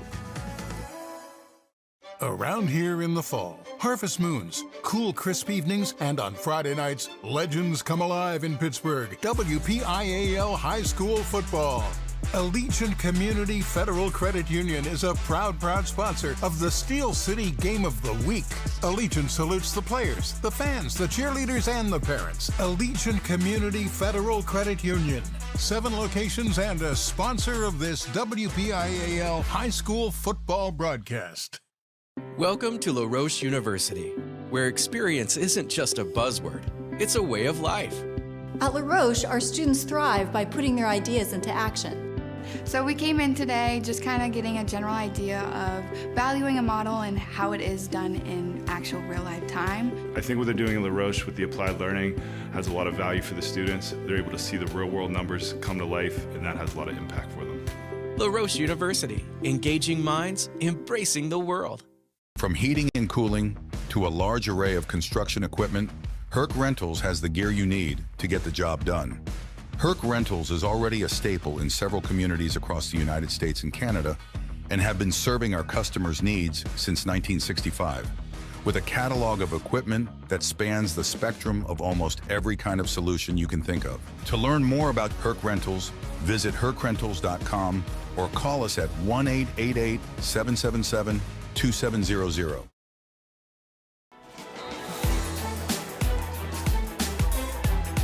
Seven 0 Penn Hills has a lead here at Heinz Field. And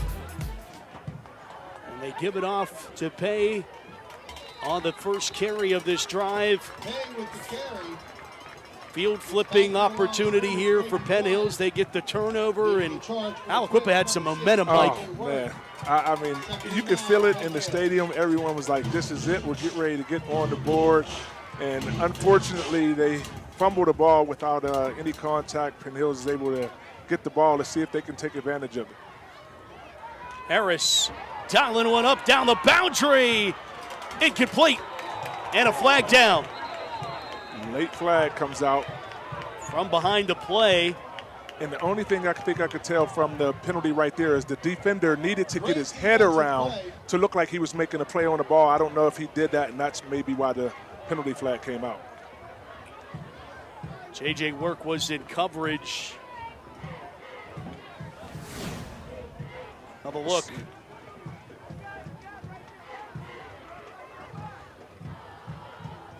That was actually Raymond Miller in coverage on Corey Pitts. Pitts had been called for a penalty earlier today.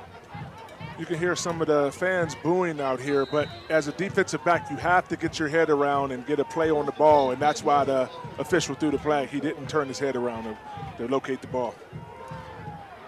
And they go back to the ground game and get tripped up there. It was Green Lindsay. Met by Cleester Longmire. Aliquippa has to come up here. They can't get flat right now. Right. It almost looks like they're flat right now. I mean, you're still only down one score.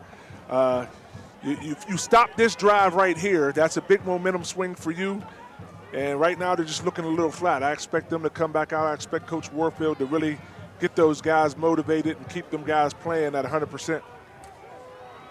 Back to pass. Harris dialing one up and overshot. Another flag down. It's the same thing. The defender has to get his head around to show the official that he's trying to locate the football. And keep in mind, if you're yelling at the TV saying that was uncatchable, doesn't exist in high school football.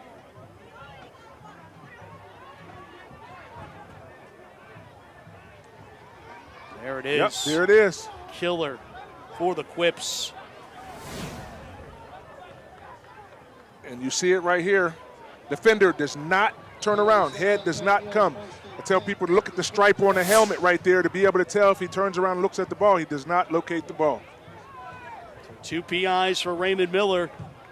As Penn Hills knocking on the door. No team has scored when they're in the red zone tonight.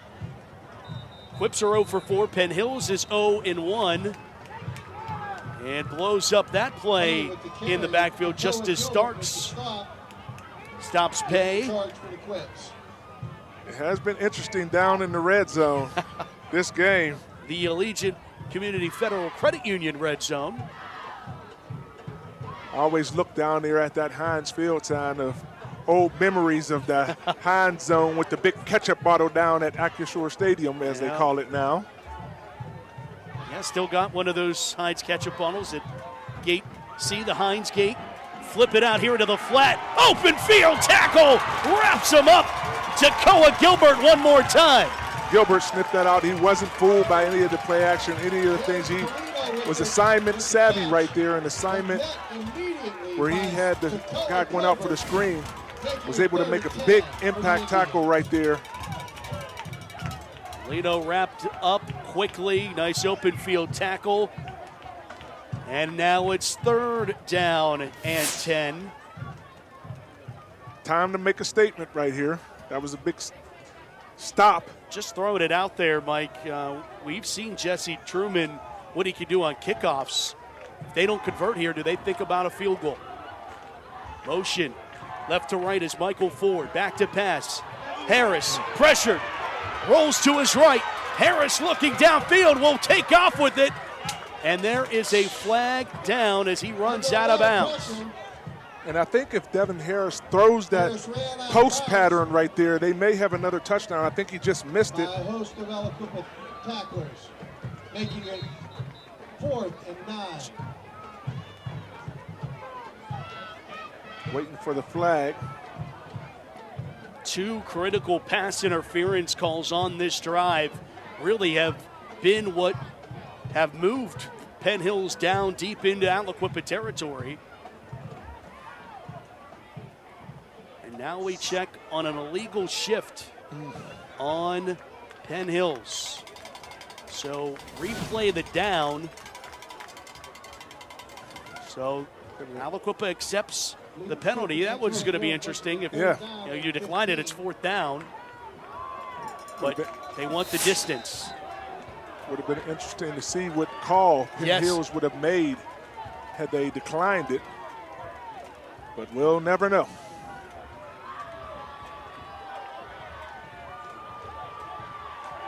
Back to pass. Harris with pressure. Harris is pulled down, and he goes down. Ball came out late. The official will roll Harris down. 4th down. Back at the 20. That's important because now what could have been a chip shot field goal now becomes a 37-yarder. You look in hindsight and say, hey, maybe that was the right call to move them back a little bit. Right. But they're still good. They're lining up for the field goal here. Josiah Boykin on the stop here is 37 yards for Jesse Truman, a junior. Kick on its way. That kick is good. Truman punches it through. And special teams giving Penn Hills a 2-score advantage here late in the 3rd. Hey, the call didn't matter. Little walk away. Yeah, he had the leg for it. And how about Devin Harris holding on the field goal attempt from 37? Devin Harris, the jack of all trades out here. He's been making things happen even when the pocket has collapsed on him. He's been able to get outside and at least get a couple yards to keep his team positive. And his positivity right there earns him 3 points, getting them in field position to get a field goal. Has a similar feel to the game that these two teams played last year. We did that game on the Steelers Showcase at Penn Hills. Penn Hills went up 21-0 in that game, and then Aliquippa mounted a comeback, ended up coming up short. There was a questionable fumble. Aliquippa thought they had a touchdown. They rolled with a fumble. Penn Hills was able to come away and win 21-13. Well, that shows you the resilience of Aliquippa. Aliquippa, even though they're down right now, they always feel like they're still in the game. So I think that's a credit and a nod to their coaches and the coaching staff and all of these players that have a never give up mentality even when they're down. Truman kicking off back for the Crips. Truman uses his leg once again to send this away. This one will not make the end zone, so returnable for the Quips. And Josh Lay, and Lay is brought down with a flag. Brought down at the 17, but there is a flag on the play. See what the penalty is here.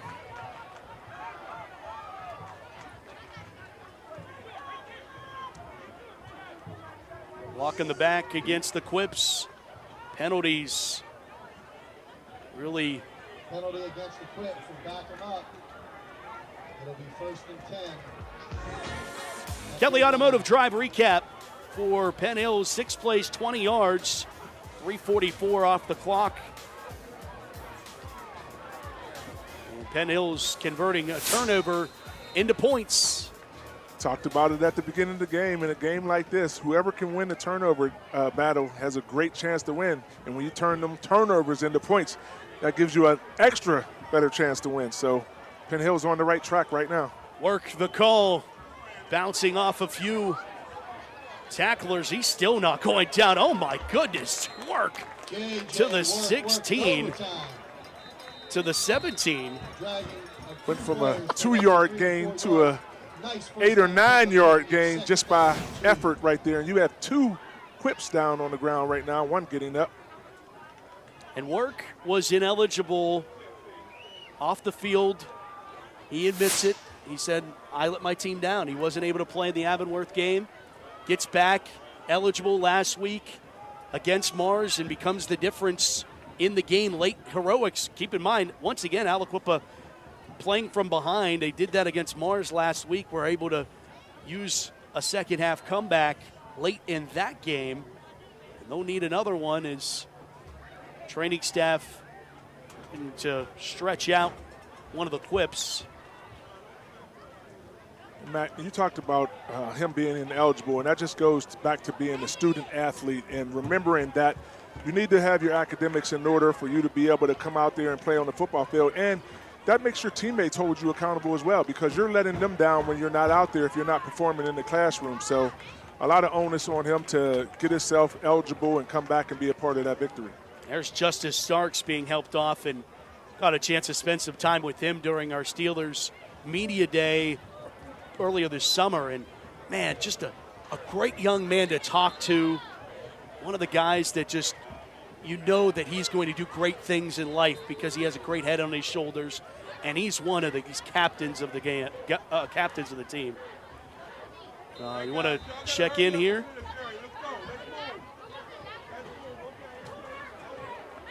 Looks like he's favoring his ankle out there. They have his shoe off. So we'll try to get an update on him. Work. Spinning to the 22. Now Aliquippa just looking to get something going here. Picks up a first down right there, trying to put a drive together to be able to go down and get some points. A little bit of pandemonium right there in the huddle, trying to get everybody lined up. They got the fresh set of downs, though, at the 22. Another J.J. Work carry. And Penn Hills has this one sniffed off. Helmets are flying off. And whistled down. They're going to say second down, no gain on the play. And J.J. that time, his patience didn't pay off because he was trying to pick and find a hole right there. Couldn't find one, kind of stayed back there a little bit too long, and the Penn Hills defenders were able to get him in the backfield. No gain on that play. Second down at 10 from the 22. Clock winding here in the third. Play action, Council throws it out, completed to Lay. Lay is pulled down at the 31-yard line, about a yard shy of the line to gain. It will be third down. And let's check in downstairs. Susie Cool has an injury update. Jason Taylor. Jason Taylor.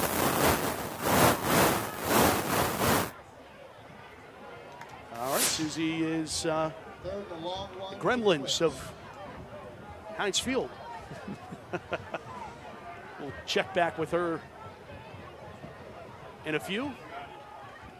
They hand it off, bouncing off that tackle, and then more helmets come flying off. This is as physical as it gets. And finally, Jayor Holiday got the stop. It's fourth down. Another quip is down on the field, though. Finally brought down. He's not getting up. Try to see what number that is right there. Is that 56? Miles Green. A lot of physicality going on down there. Yeah, there's an Indian down as well. We'll keep an eye on the field as we hear a word from our sponsor. To UPMC Sports Medicine, a huge center of excellence built by Freddie Fu. a fantastic, world-renowned place where we see athletes, we see patients of all walks of life, world-renowned surgeons, primary care sports medicine physicians, board-certified physical therapists, A comprehensive multidisciplinary assessment to evaluate for concussion, nutrition, athletic training, sports performance. Everything is right here that you need. So we deliver that right to you. Fall is in the air at Pittsburgh's premier outdoor shopping, dining, and play destination, the Waterfront. Find fall weather gear at retailers like Old Navy, DSW, and Rally House. Dine at family-friendly restaurants like Primanti Brothers, Shorty's Tap and Taco, and more. Experience indoor playtime at Dave & Buster's, Urban Air, and more. Speaking of play, the Waterfront is a proud sponsor of this Steel City High School football broadcast and happy to support WPIAL football across our region. Visit us at waterfrontpgh.com for more information.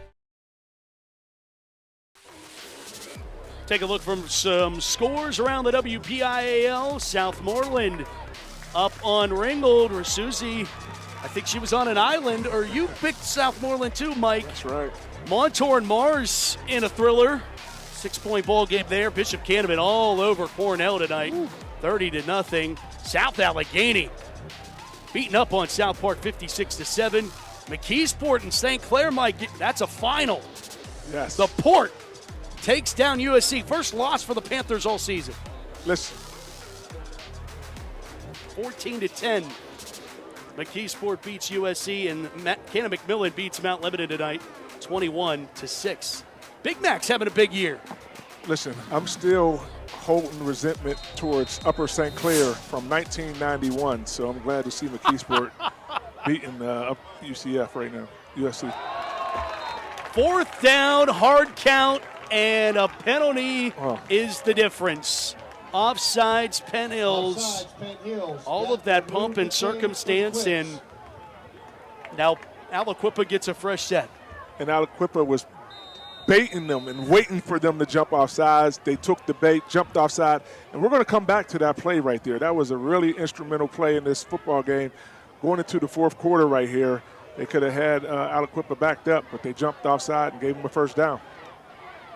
I think that's going to be the final play of the quarter, and it will be. Aliquippa hasn't lost 2 regular season games in 17 years. They have a quarter for Penn Hills to make history. They lead at 10-0. Fourth quarter of our Steelers Showcase here on KDK Plus. We come back.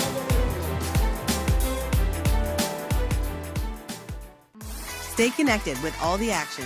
Follow JRM Sports on X, Instagram, and YouTube. Get the latest highlights, exclusive content, and behind-the-scenes moments from your favorite sports. Don't miss a second. Follow us today. You might not see the people's pipelines that deliver you safe, reliable natural gas every day because they are out of sight, hiding beneath your feet. But what's out of your sight is not out of our minds. We move through busy city streets to upgrade the infrastructure that served our region for decades, using state-of-the-art materials that reduce emissions to power homes and businesses with essential energy for generations to come. That's people's commitment to making your life better. Hi, this is Mark Baer from Bud Bear Mazda. We have a great opportunity for you. 2025 Mazda CX-30 lease. Only $29.99 down for as low as $289 a month. We have 129 new Mazdas in stock for immediate delivery. What a great selection. Come on up, drive one home today.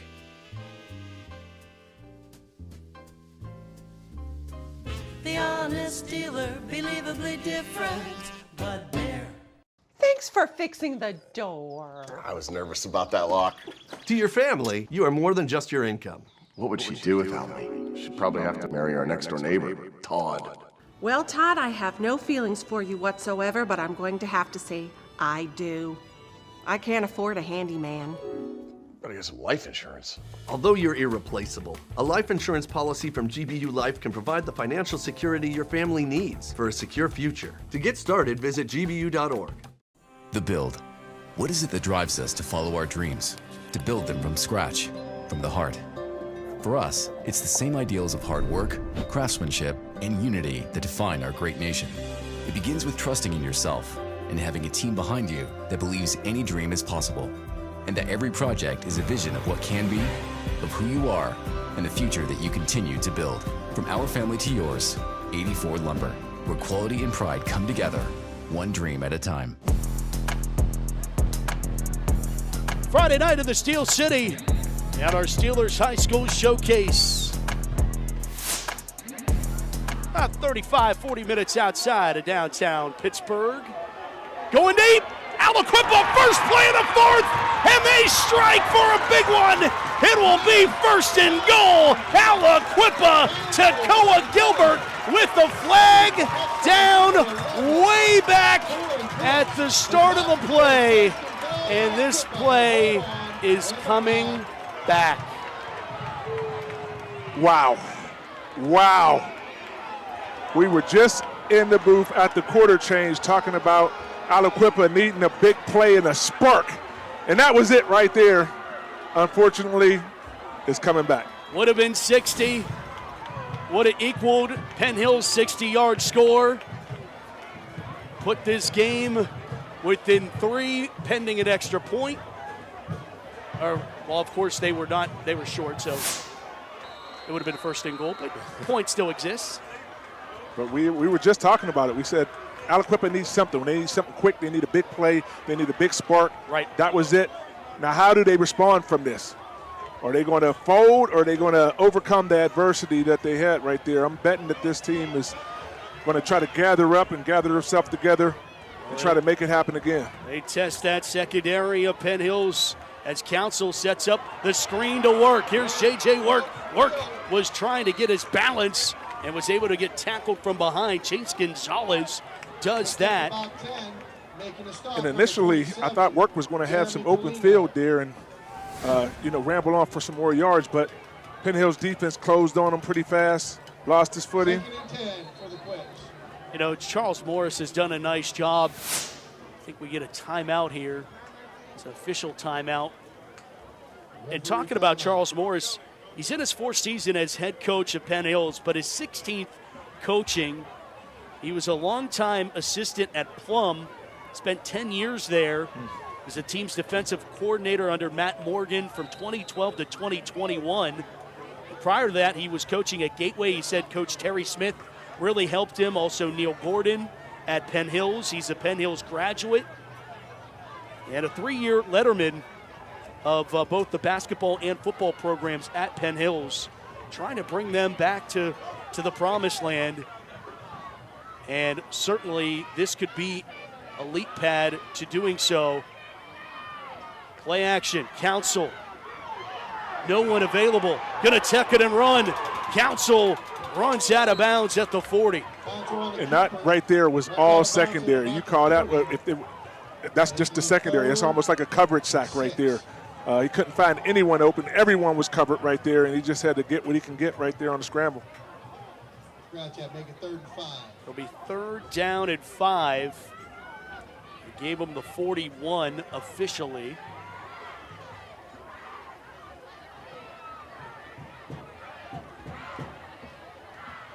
Third and 5. See what they dial up right here. Come out with the spread formation. 3rd down, 5 from the 41. 5 wide. Council. Draw play. Council a 1st down and a slide at midfield. I think he's hurt. Maybe that's why he did the slide. He's limping to the sideline, but they told him to stay in there. But that parted like the Red Sea right there. Sure did. As he ran the QB draw, picks up the 1st down.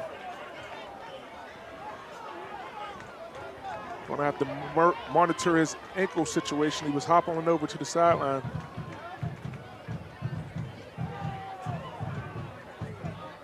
Council doing a check with me. 5 wide receivers set once again as the clock ticks. Under 10 minutes to go here in regulation. Tight coverage here from Penn Hills defense. Council, one beats him, it's good! Good makes the catch! There goes Good! He's into the end zone! Touchdown Aliquippa! There are no flags! 50 yards. Quips on the board here in the fourth. And the lights are flickering here at Heinz Field for the Aliquippa Quips, who finally get on the board in the fourth quarter with a 50-yard strike from Council.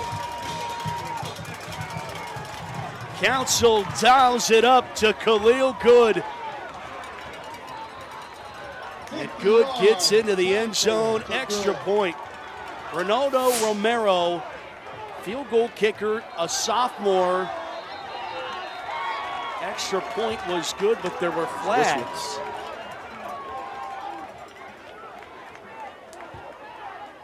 Romero's kick is up and good. I believe this was blown dead. Yeah. There's a flag over in the corner, so. Oh, offside. Decline, kick stands, it's good. And Ronaldo Romero puts this one 3 points closer. 10-6. Penn Hills, Aliquippa. We're coming back with more here in the fourth.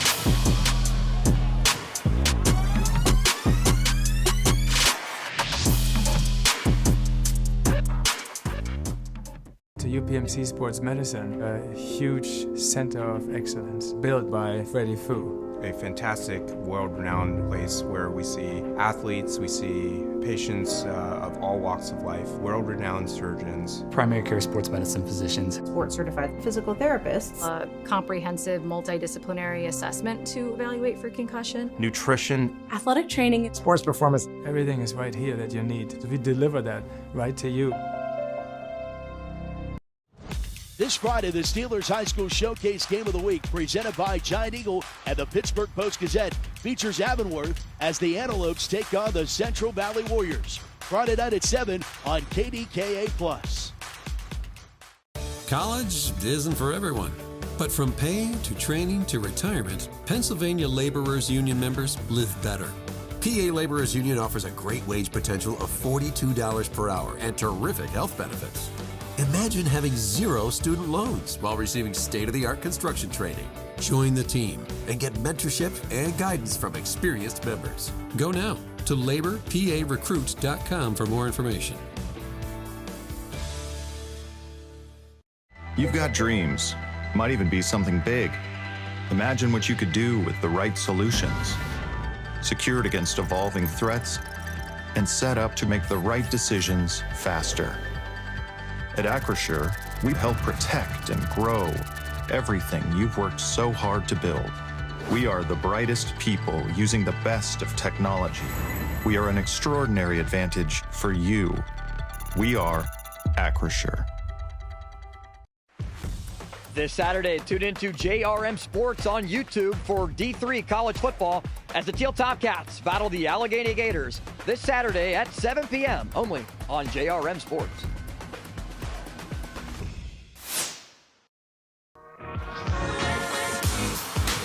We're high above Heinz Field. Somebody might just cue up Renegade. 10-7, Aliquippa trails Penn Hills. I don't want to brag or anything, but there was this play back in 2002 that is supposedly the birthplay of Renegade. I'll let you do the research. Mike Marchinski is in the house here. We got to bring him up for you guys to talk about that. That big-time interception against the Browns in the playoff game that Steelers were big in a huge hole, huge deficit. I'm just saying, they call it the birthplay of Renegade. The birth play. The birthplay of Renegade. Love it.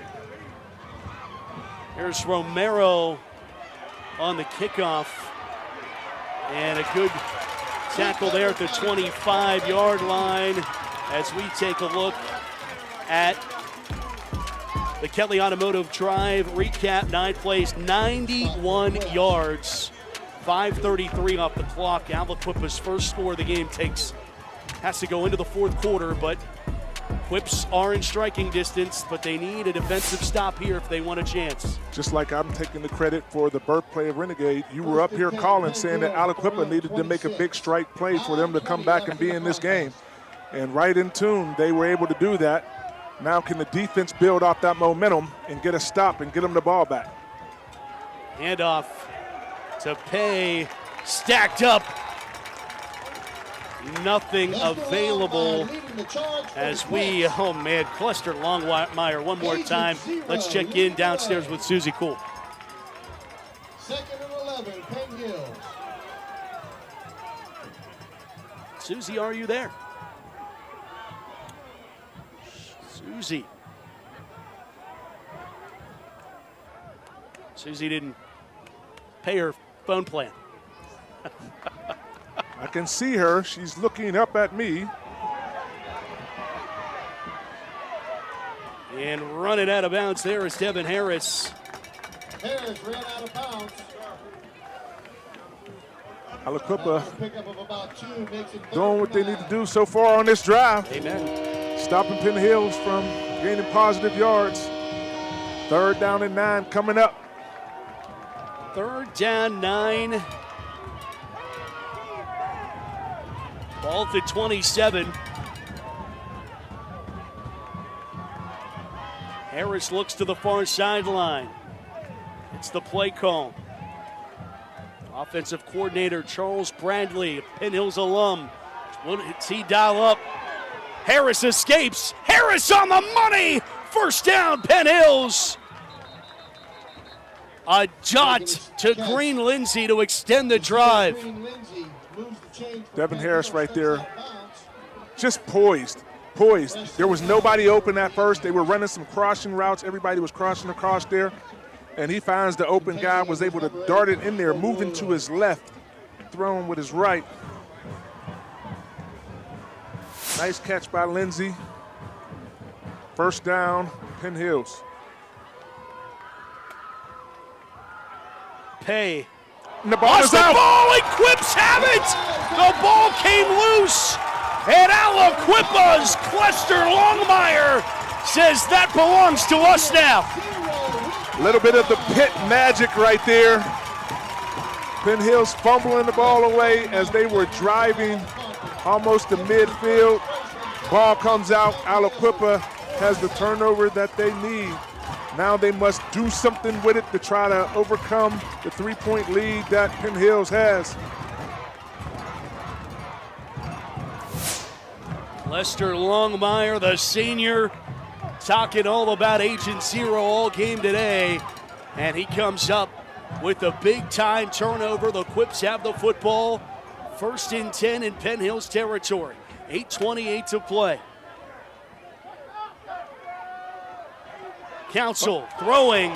There was some jockeying, and the whole stands wants a penalty. They know their Quips have been called for a couple PIs, but nothing. The Boo Birds come out. And to be honest, the official was looking like he was going to grab it, but then he just kept it in his pocket. And we have Quip down on the logo. Injured Quip on the field. Can't see the number right there, but looks like a lineman maybe.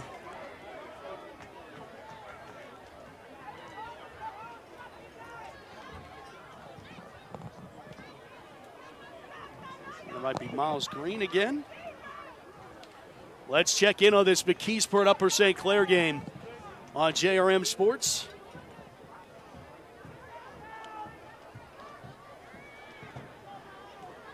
So here's some highlights of our football game here tonight. We're in Upper St. Clair for the Panthers-McKeesport game, and it has been a thriller. That was Jacobo Echevarria from 38 yards. He was getting the Panthers on the board, making it a 3-0 football game. But McKeesport came right back down the field. Good drive. This is Matt Miller, the quarterback. Fakes at the mesh point, goes in from 4 yards. That gave McKeesport a 7-3 lead. That was the halftime score as the Panthers got stuffed in the goal line late in the first half. But the Panthers responded, and they responded beautifully. And this was Ethan Hellman, the quarterback, gets across the goal line on the first drive of the second half. That gave the Panthers the lead back. But McKeesport, their first drive of the second half, right down the field. Miller again runs the ball in the end zone from a yard out. They regain the lead, which that was the way the game stayed until the fourth quarter. And then the biggest play of the game so far tonight, Ethan Hellman, the quarterback, goes deep down the field, and he finds Bryce Jones, the senior receiver. That gave the Panthers the lead, 17-14, and the Panthers look like they just stopped McKeesport very deep in McKeesport's own territory to get the ball back. It looks like the Panthers are going to win this football game. So great game here, very, very tight. Looks like the Panthers are going to move to 5-0. Matt Fargo, back to you. Kevin, thank you so much. As we get a catch here to the near side, it's Josh Lay on the reception, and the Quips move the sticks deeper now into Penn Hills territory. And I'm sorry, Mike, I was fed bad information. I thought that game was final. I'm not going to pay attention to that right now. I'm just going to focus on the momentum that Aliquippa has going right now. They took the turnover, and now they are driving in to see if they can go up on the Penn Hills Indians. I reserve my comments about my Tigers after the game. Oh, brother. First down and 10 from the 35. Work. Cut back lane and a big collision there at the 30. Penn Hills, Green Lindsay, the sophomore packs a punch, Mike. Definitely packs a punch, but I see Work out there working. He is really grinding for every yard that he gets right now, and he took a pop right there, but he also gave a pop, so hard-nosed young man right there running the football. Aliquippa seems like they got a little pep back in their step right now as they look confident in the huddle. See what play they can conjure up right here, see if they can get some more positive yards. Clock winds towards 7 minutes and a 3-point ball game. 2-1 Aliquippa, 1-3 Penn Hills, a 4A versus 5. Council back to pass, lets it fire downfield and incomplete. Flag is down.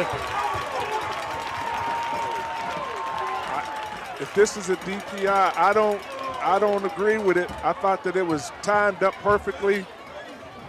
Let's take a look. There's been some interesting pass interference calls. Check it out.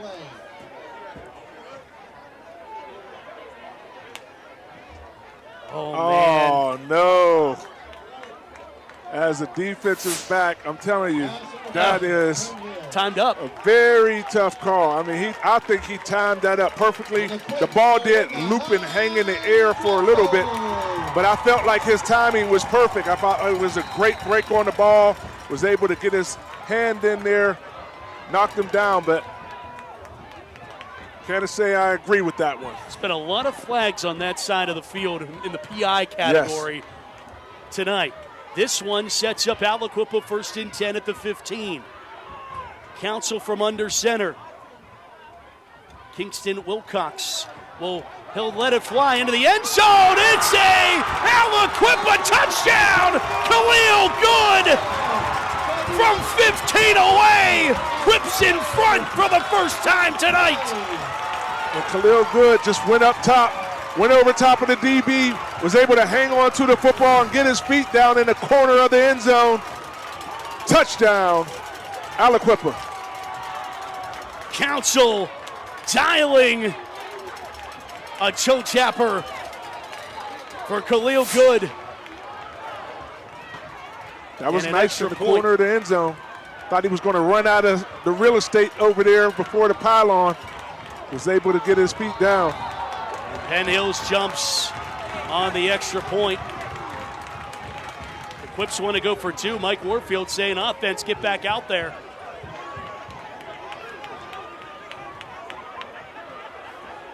They're going for 2. Mike Warfield said, get back out there, offense. He's on the sideline saying, my offensive guys, let's go. I don't know. The way Penn Hills' defensive front has been playing in this game. It's an interesting decision because you kick the extra point, you're up by, you got to get a touchdown, 2 scores, right? Yeah, you got to get a touchdown. Got to get the touchdown. So we'll see how this goes right now. After the penalty, elects to put his offense back on the field. Penn 6 Hills seconds left defense on the have play been clock. Council under center, turn around, work, the call, works into the end zone, and it all works out. Listen, I think he's been seeing what we've been seeing all day is work, putting his head down, bowling for yards, and he had confidence that he would get in from the 2 right there, and he does. Penn Hills, 10 unanswered. Aliquippa, 15 unanswered. 6:54 to play. Come back with us on the Steelers Showcase.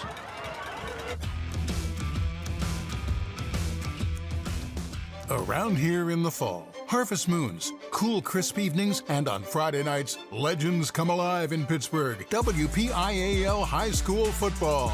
Allegiant Community Federal Credit Union is a proud sponsor of the Steel City Game of the Week. Allegiant salutes the players, the fans, the cheerleaders, and the parents. Allegiant Community Federal Credit Union.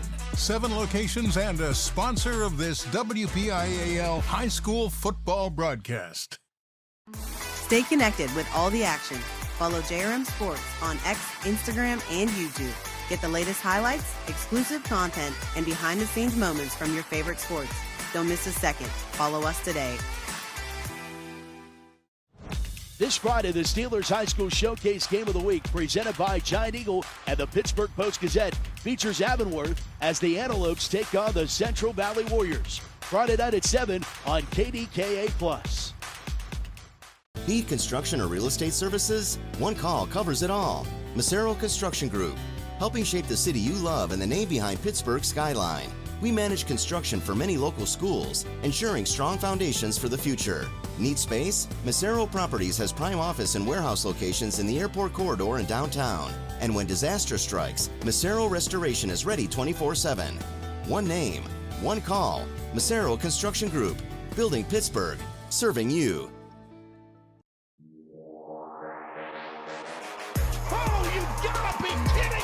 A deep ball here that's caught and going all the way to the end zone.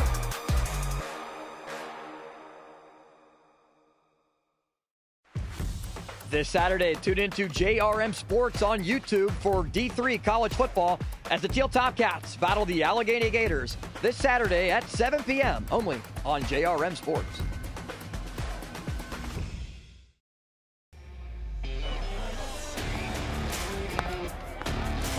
(15-10), Aliquippa leads. And the Kelly Automotive Drive recap: 4 plays, 47 yards, a minute 32 off that fourth quarter clock. Mike, they didn't score until the fourth quarter, but they made their scoring in the fourth count. Listen, I love the poise from this team right here. Even though they were down until the fourth quarter, they didn't panic. They said, we're going to stay with the offensive plan. We're going to stay executing, and that's what they've been able to do this whole fourth quarter. Looks like a whole different ballgame. Ronaldo Romero on the squib kick from the 25-yard line. Here's a good return for Pay to the 30. Pay's inside the 35. Big time return for Penn Hills. They set up shop, knocking on the door already. And I didn't understand the squib kick there. They've been going into the end zone previous to that, and squib kick, and Penn Hills gets it. Momentum back with Penn Hills right now. Already on the 28-yard line, or 24-yard line. 6:46 to play, and this game far from over.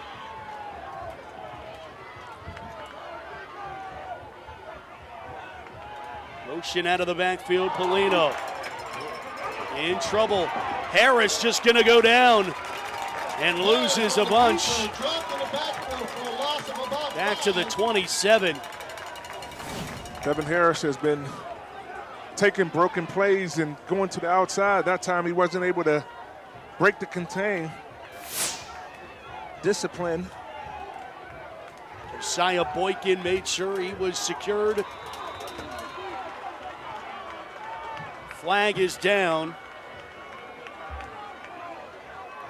That's our 23rd of the night if you were keeping track at home. Was your over-under on that one? I think we got to 30-some last year, so it's an encroachment penalty on Aliquippa.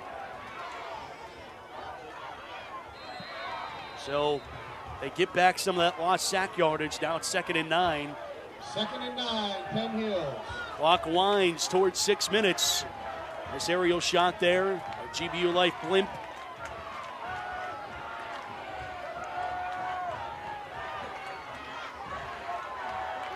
Harris hands it off. Going to pay and getting knocked out of bounds. Flag is down. And that went to Michael Ford this time, and Ford gets a little extracurricular on the sideline. I think they're going to get him for a horse collar here. Anthony Ingram, or a late hit.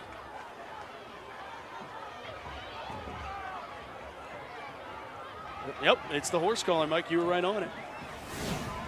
So Penn Hills gets the kickoff return and already down in red zone territory right now. This is best case scenario for the Indians. I mean, this set up perfectly. In an offensive stalemate much of this game, and now the offenses have erupted.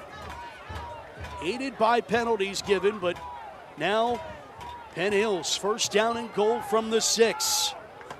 Harris looking to the left. Harris gonna take it himself. Harris is in. Touchdown Penn Hills. Indians back in front. And I'm gonna call Harris the master of the broken play here. He's been doing it all game. Little mix up in the backfield. Takes the ball out, hides it. Turns on the Jets. Almost knocked down by his own player. And bulldozes his way into the end zone. Penn Hills up by 1 right now. Extra point pending. Swinging gate formation for the extra point. And then we get whistles. Timeout, Penn Hills. Yes, they want to talk this over. And they take their first timeout of the half. I think they're thinking we're going to go for 2 here. If they get it, they'll be up by 3. So a nice timeout for them to really gather their thoughts. And like you said, it's been an exciting fourth quarter for both teams, putting points up. Crowd still into it. Oh, this has been great. You've kind of had everything in this. This was a defensive battle for much of this game, scoreless after a quarter. And Penn Hills was able to get into the end zone in the second. Here's another look at the run. Like you said, master of the broken play. There he goes. Own player almost knocks him down, hides the ball, takes it and just takes off, turns on the Jets and gets to the outside. He's been doing it all game. This time he was able to get into the end zone, give his team the lead. Just finishing up that recap, Penn Hills had a 7-0 lead at halftime, expanded on it in the third, made it 10-0 before Aliquippa scores 15 unanswered in the fourth frame. But Penn Hills has responded and retaken the lead, going for 2 to go up by 3 here in the fourth quarter. Harris surveys, throws, flag is down, it's caught for the 2-point conversion. And Green Lindsay hauls it in. There is multiple flags down.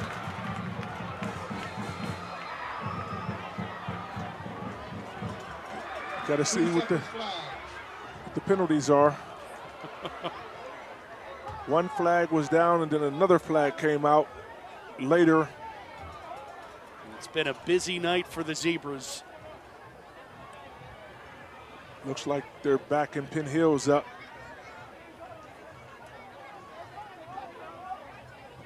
I don't know, they've got a conference going on at the 10-yard line. It was a nice play call there. Had everybody fooled. Can't get any more wide open than Zaire Green Lindsay was. It's a holding call against Penn Hills. And a personal foul call against Penn Hills. All right. Oh, my goodness. Let's dig into your...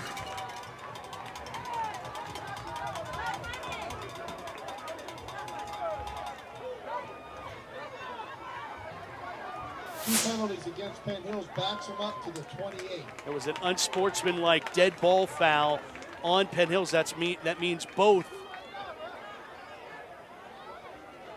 All right, master of offense. What's your play call? You got to get to the end zone. A title I have never taken, Mike. and in this sense, I would be handing the clipboard over to you. Oh, listen, that's Draw where I this say up. that's where I say I'm a defensive man. Take it to somebody else. I mean, you're on the 28-yard line. You have to get into the end zone. See, the officials are talking to Mike Warfield right now.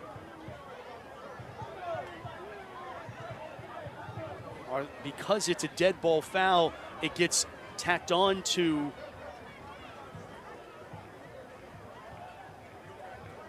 the play. I believe they also could take that on the kickoff, but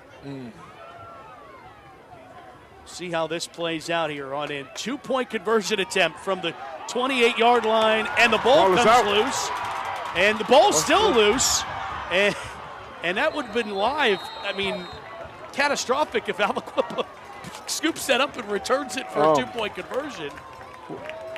But have you ever seen a 2-point conversion from the 28, Mike? Listen, that's why I said there's no play call in the playbook that you really have for that one to go 28 yards to get the score. And then you fumble it, which is a live ball, and they don't even just following it at that point, trying to run 30 yards after the ball is on the ground. You just want to follow on that so Aliquippa doesn't have a chance to return it. Beautiful shot. Heinz Field, the pit at Aliquippa. Aerial coverage tonight brought to you by GBU Life. Beautiful scene, man. Beautiful scene. The old pit had its mystique, and Carl A. Ashman Stadium, as it used to be known as, but this fits the new era of Aliquippa. It does, and just like we were in Clareton earlier this year, and them getting a new field named the Tyler Boyd Field, Aliquippa is a program that deserves, just the resources. They've done it for so long with the least amount of resources. And won the most championships, 20 of them, 20 WPIAL championships, more than anybody. So if you are saying that there's a program that would be deserving of this, I would think it would be Aliquippa. But Penn Hills has given them everything they could handle tonight. As Truman puts a foot into this one into the end zone. Touchback. Quips back to work offensively. 5:44 to play. 1-point ball game. I'm smiling because this is what the defenses dream of. You know what I mean? Right. It's like put it on our backs, put the onus on us, and let us come out here and see what our playmakers can do. Now the thing is, you don't want to try to do too much. You don't have to go out there and overplay. You just want to execute your game plan, execute all of the calls that were called. You know that Aliquippa may try to do something just to get a quick strike, so you got to be prepared and you got to be disciplined. Loved going out there when your team was up or down and you knew you had to get a stop. Oh, yeah. First down and 10 from the 20. Council back to pass, slant route, caught by Good. And a nice route there, picks up 9, maybe just shy of the first down. And I've been saying it all game. They've been hitting that slant, both sides of the ball. And if I'm a defensive back now, after watching this all game, I'm in the fourth quarter now, I'm going to align myself inside just a hair. Just a hair. There's a flag down, and it's a penalty on Aliquippa. Way away from the play, just so far away, I couldn't even tell you what happened. The flag was thrown at like the 6-yard line. Wow. Mike Warfield's out past the numbers, just at a loss, as understandably so. And it's a dead ball, personal foul on Aliquippa. So that means the play stands and then it comes back. Well, Anthony Ingram just ran off the field, slammed his helmet down, and then went to the bench. Kind of unstrapped his shoulder pads. I don't know what is going on with him, but somebody has to come over and talk to the young man. I don't know if the flag was on him. Back to pass. Council throws another quick pass. Letting its playmakers get out in space. Josh Lay on the reception. Pulled down Tristan Davis, the senior for Penn Hills. And this is the point in the game where your senior leaders, your veteran leaders on your team has to get the guys together and say, hey, calm down. We're still in this game. We have a lot of time left. Let's regroup and get it all together and get on the same page. Under 5 to go here in the fourth. Empty set for Council. 3rd down and 2. Draw play. Council. 1st down and more. Council slides at the 45. Council downs at the 45. Council has that little, like, fragmented slide going down there as they run the quarterback draw. Sees the defenders coming. Yeah, he's not on the Quip baseball team, I don't think. 17 yards on the scramble by Marcus Council. Council does a look with an empty backfield. A Yale-bound quarterback from Aliquippa trying to dial up a comeback. He will scramble again, and Council picks up another 1st down. They're doing with the check with me, and every time he looks to the sideline, he's saying the middle is open. So he's doing it. He's going to repeat play every time he sees it, and they give him that same look. Great coaching by Aliquippa right there, and noticing that there's a gap in the middle of their field, and they've been running the QB draw with an option on it, and he's taking it every time. 17 on the first carry there, now 10 on that second scramble. Puts them in Penn Hills territory. Under 4 minutes to go. Penn Hills leads 16-15. Let's see what they do here. 45, clock winding here in the fourth. Back to pass. Council looks, fires, late, incomplete. Trying to get Akibo Woods in. There's a flag that comes in late. You see on that play, Council again went to see if there was something in the middle. They actually had a robber on him this time, keying his every movement. He was able to step back and throw it, but they had a defensive hold in the secondary. Jay-Sean Taylor was in coverage of Josh Lay, and it is penalty against the Indians for interference. That was a defensive hold, I believe, was the call. And it's 1st down at 10 from the 35.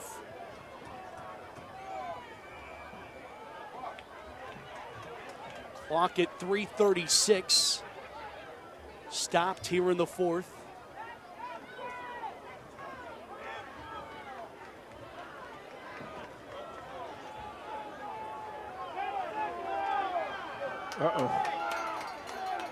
Play clock winding down. 5 seconds. Gets it off. Work gets the carry. Work bounces it to the outside. Work. Ball's out. Loose. Ball still loose. Penn Hills says they have it, and they do. Dorian Pay comes away with the football. With 3:29 to play here in the fourth. And I think what happened right there, the play clock was winding down, and Aliquippa was so anxious just to get the ball off before they got a penalty. If we could take another look at it, someone got their arm in the right onto the football. Penn Hills has a costly fumble earlier in this half, and now Aliquippa, I think it's 54 coming in right here. Yep, there it is. Yep. Tristan Davis causes the fumble. And now Penn Hills with the lead and the football with 3:29 to play here in the fourth quarter. 1 point game. Penn Hills leads it by 1. And they go to the keeper. Harris into the open field. Flag is down. Penalty flag.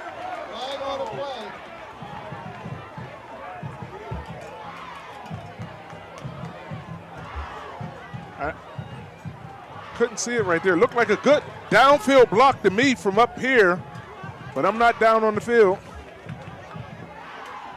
It is the 27th penalty between these two teams tonight, and it's a holding call on the Indians. Holding against Penn Hills. And like, it almost feels at this point, you know, I know both teams are complaining about flags, but they've been called so much on both sides, it almost has evened itself out at one point or another. And on that play right there, I know you want to try to get some extra yards, but you really didn't even have to do anything. Just let your quarterback get what he can get and get out of bounds. So it's 2nd down and 2 because it's a spot foul.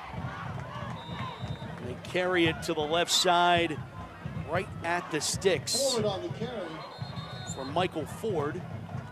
An official timeout. Close to a first down.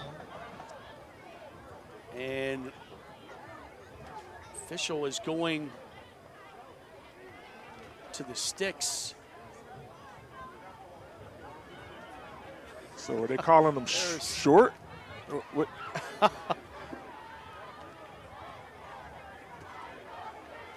right. Oh, boy. All right, first down. So you got the first down. They're moving the sticks now. Yes. First down, Penn Hills, 41-yard line, 3:17 to play in the fourth. Indians lead it 16-15.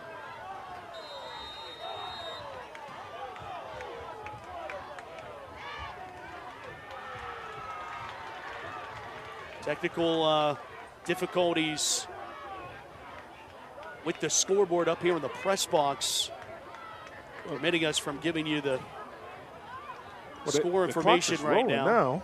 Yeah, they ran the clock. It was a run play on that last one, so they'll run it. 2:50. Aliquippa's content. They have 2 timeouts in their pocket. They're not going to take a timeout here. They're going to let the clock wind to 1 second on the play clock. They hand it off. Broke one tackle to Polino, and then he gets planted in the backfield and gets tripped up there. It's 2nd down, and now they're behind the sticks. And now the question of, like, how conservative do you want to play this? I'm a fan of utilizing the time, but I'm a fan of going to score. Yes. Go score. Then I can make a decision. Sure. You have to get the points on the board. I think we had a player injured for Aliquippa. He was able to hop up. It was Cluster Longmire on that tackle. Yeah. But and Aliquippa does take a timeout here. That's their second. They have 1 left. 16-15. Penn Hills knocked the Quips off in the first ever meeting between these two teams last year. 21-13 at UOS McGinley Stadium, and now in the second meeting, the first time Penn Hills has ever come to Aliquippa. It's a 1-point ball game. 10 unanswered points for Penn Hills to start. Was answered by Aliquippa with 15 unanswered points. Quips led 15-10. Before Penn Hills went right down the field and scored to make it 16-15, failing on a 2-point conversion try. And that's where we stand right now with 2:33 to play in regulation. Well, the game had a little bit of everything. I know people may have been a little bored in the first half with the defense that was going on. Not me. I was very excited that it was going down that way. But right now, 1-point game with 2:33 left. The home team is behind. 2nd and 13 for the Indians. Couldn't ask for a better excitement. Rolling is Harris on a designed quarterback run, and quips are all over it. Longmire there first, and Harris's helmet comes off, which will mean he will have to come out for this third down play. Plot thickens. And I want to say Penn Hills, Aliquippa takes the timeout. Going to take the timeout, so he'll be able to come back in. So Quips burn their final timeout. Penn Hills seems content, Mike, with just running outside, trying to now eliminate. They have eliminated Aliquippa's timeouts. I don't know about that. I don't know if I would have took the timeout right there, knowing that their quarterback had to come out. Yeah, no, I'm with his helmet off right there. I would have kind of made them roll the dice there. Put somebody in that QB, different QB, and see what happens. Right. Now you have no timeouts. Third down. It's exciting, man. It's as good as it gets. If you're looking for the 10 o'clock news, that will follow up this conclusion of our Steelers High School Showcase Game of the Week here on KDKA Plus with the Super Bowl champ, former Pittsburgh Steeler Mike Logan. Matt Fargo with you. Susie Cool is somewhere down on the sidelines. And Heinz Field, the original, hosted some great games. Of course, it was so fitting that the Quips got the name of this field because of how many trips they went to Heinz. And Penn Hills just burns a timeout here. Oh, because I believe, so Harris still could not come in because of the timeout by Aliquippa. It had to be a Penn Hills timeout because Harris was on the sideline. So Penn Hills burns the timeout because the Indians had Jashawn Taylor and at quarterback for that one.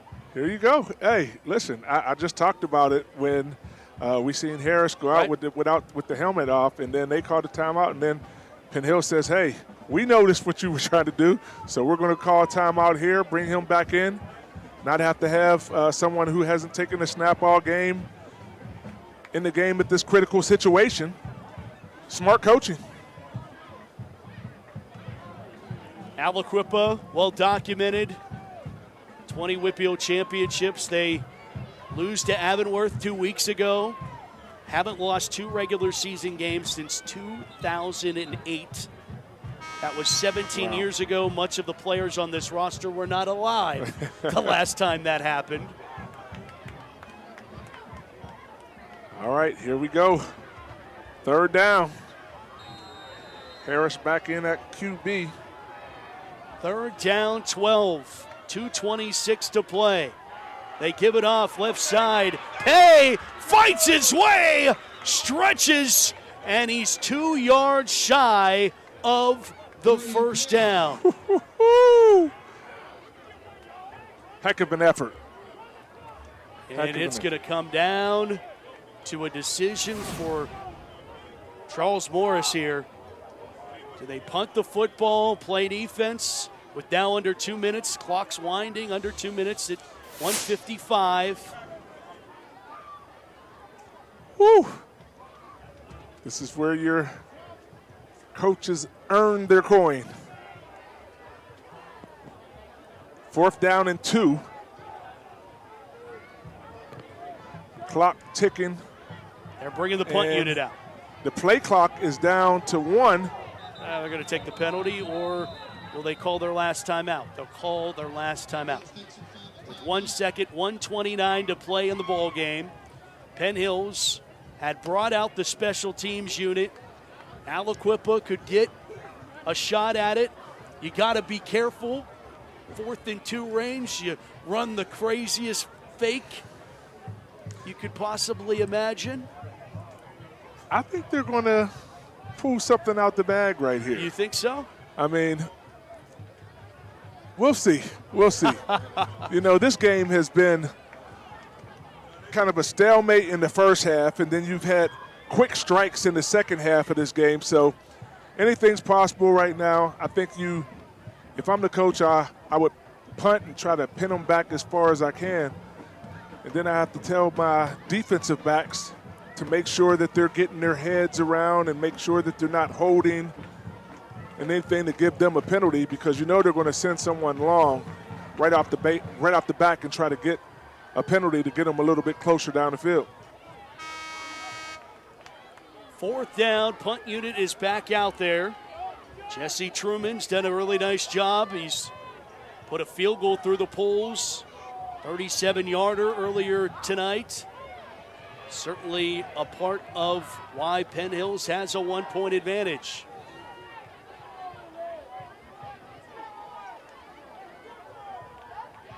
And 29 to play in regulation. 131 on the play clock. They want 131 on the play clock, or on the game clock. So that's what they're going to do. Got it fixed. And now here's Truman.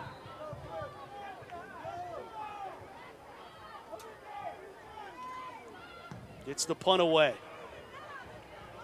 And it goes out of bounds. That's a great punt by Truman. It rolls out at the 11-yard line. And Aliquippa will have to go 89. Listen, Penn Hills offense did what you needed them to do. I mean, they wasted a lot of time off the clock, pinned them down into their red zone right there. Now they have to go 89 yards to score a touchdown or try to get in the field goal range and put one through the uprights. But the home crowd is geared up here, anticipating. 1-point ball game. Penn Hills leads Aliquippa 16-15. Minute 26 to play in regulation. And would it be anything other than this game without a flag to get it all going? And there was a little bit of a Chinese fire drill there right there. Everybody's trying to get on the field and make sure that they have 11. They both had 12 at one point. Then they ran 2 off, and I think one of them had 10 and the other one had 11. So the legal substitution on Aliquippa.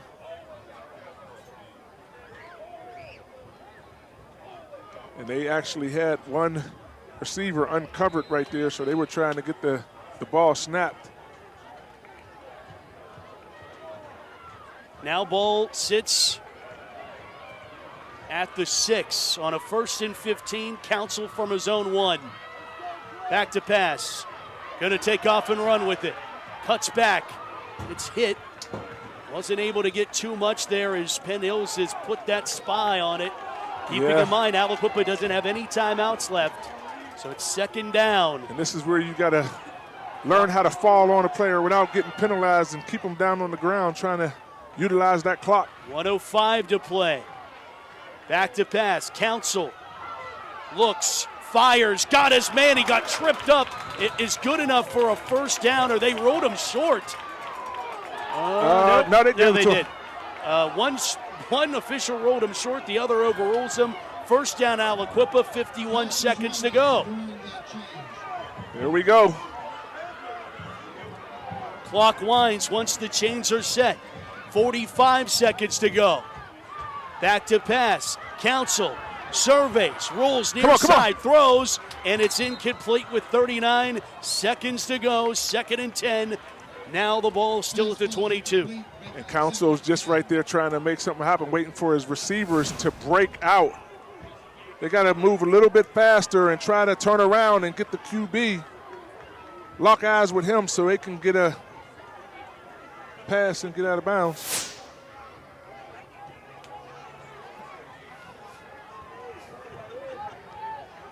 Second down, 10 from the 22, 39 seconds to go. Council, flags. Flags everywhere.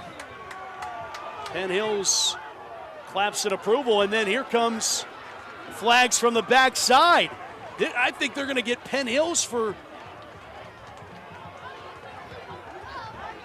Well, this is going to be interesting to sort out.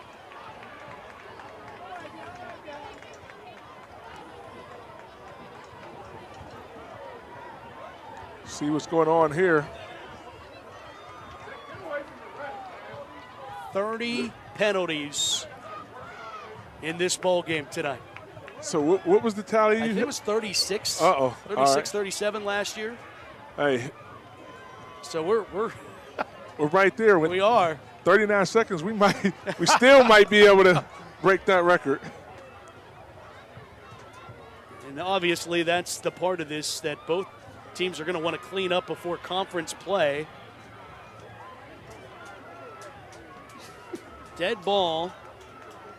That's a false start or legal procedure on the Quips and unsportsmanlike on Aliquippa. Both penalties come against the Quips.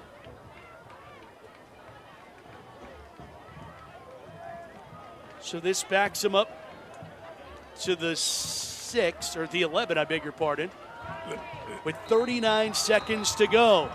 Still second down. Need the 32 for a first down. Council steps up with the rush. Throws near side, overcooked it, incomplete. Tried to get Josh Lay. He was open. Third down. And he just overshot him right there. He was trying to figure out what guy was open. He had right open on the sideline.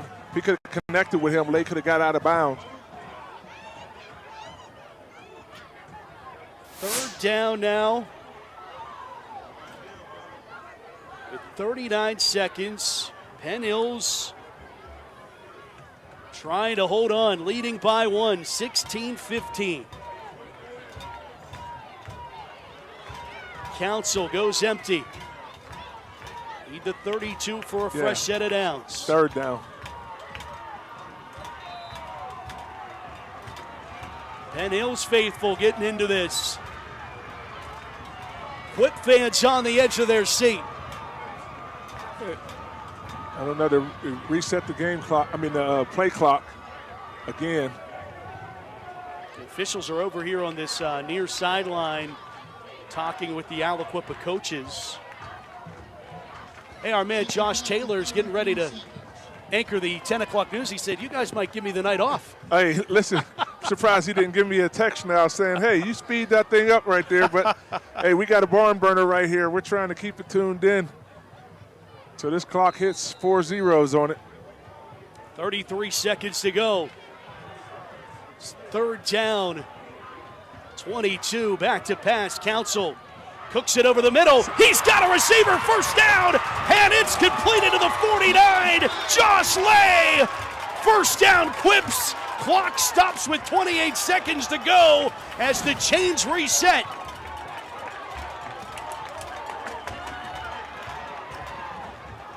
Spikes the ball. Stops the clock with 24 seconds left. Council comes to the sideline. 36-yard pickup for the Quips. Ball on the 49-yard line.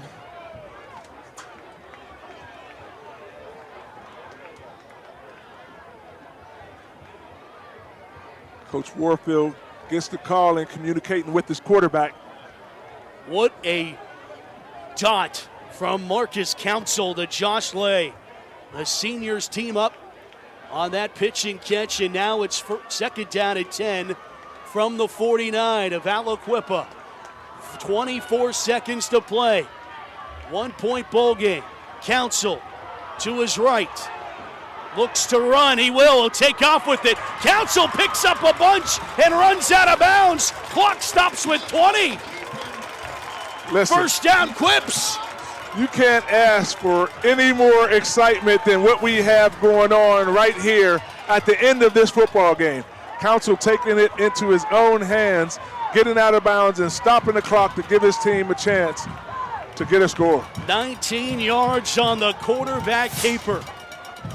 Another first down for Aliquippa. 20 seconds to play.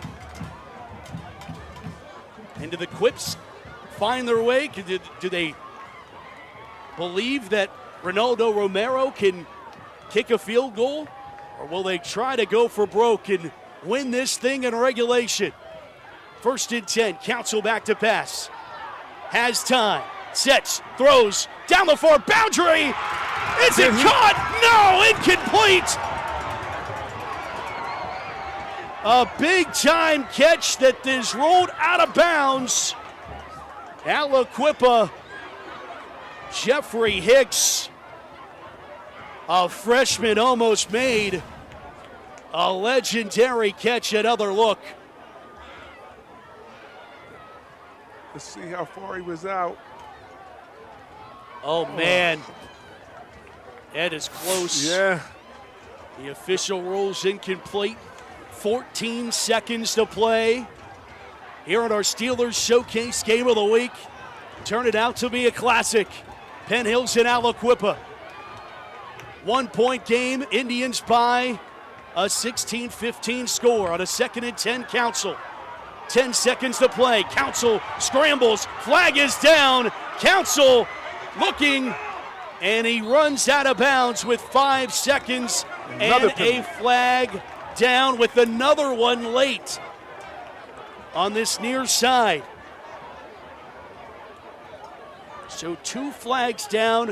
One is almost undoubtedly in the area of holding, and the other a question mark down at about the 19-yard line. May have been a defensive holding back there. Came out late, though. Later in the play after Council started scrambling to go out of bounds, so we'll get a check on both of the penalty flags. Oh, man.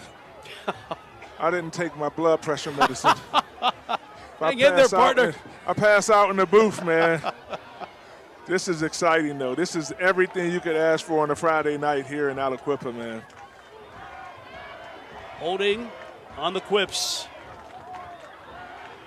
Dead ball, personal foul on Penn Hills. So that would be the personal foul. Will they reset this? Or do you assess both? Yeah.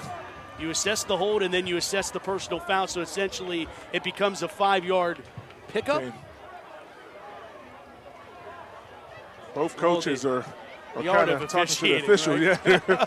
There's been a lot of conversations tonight. So essentially now they get the ball, 5 seconds to go.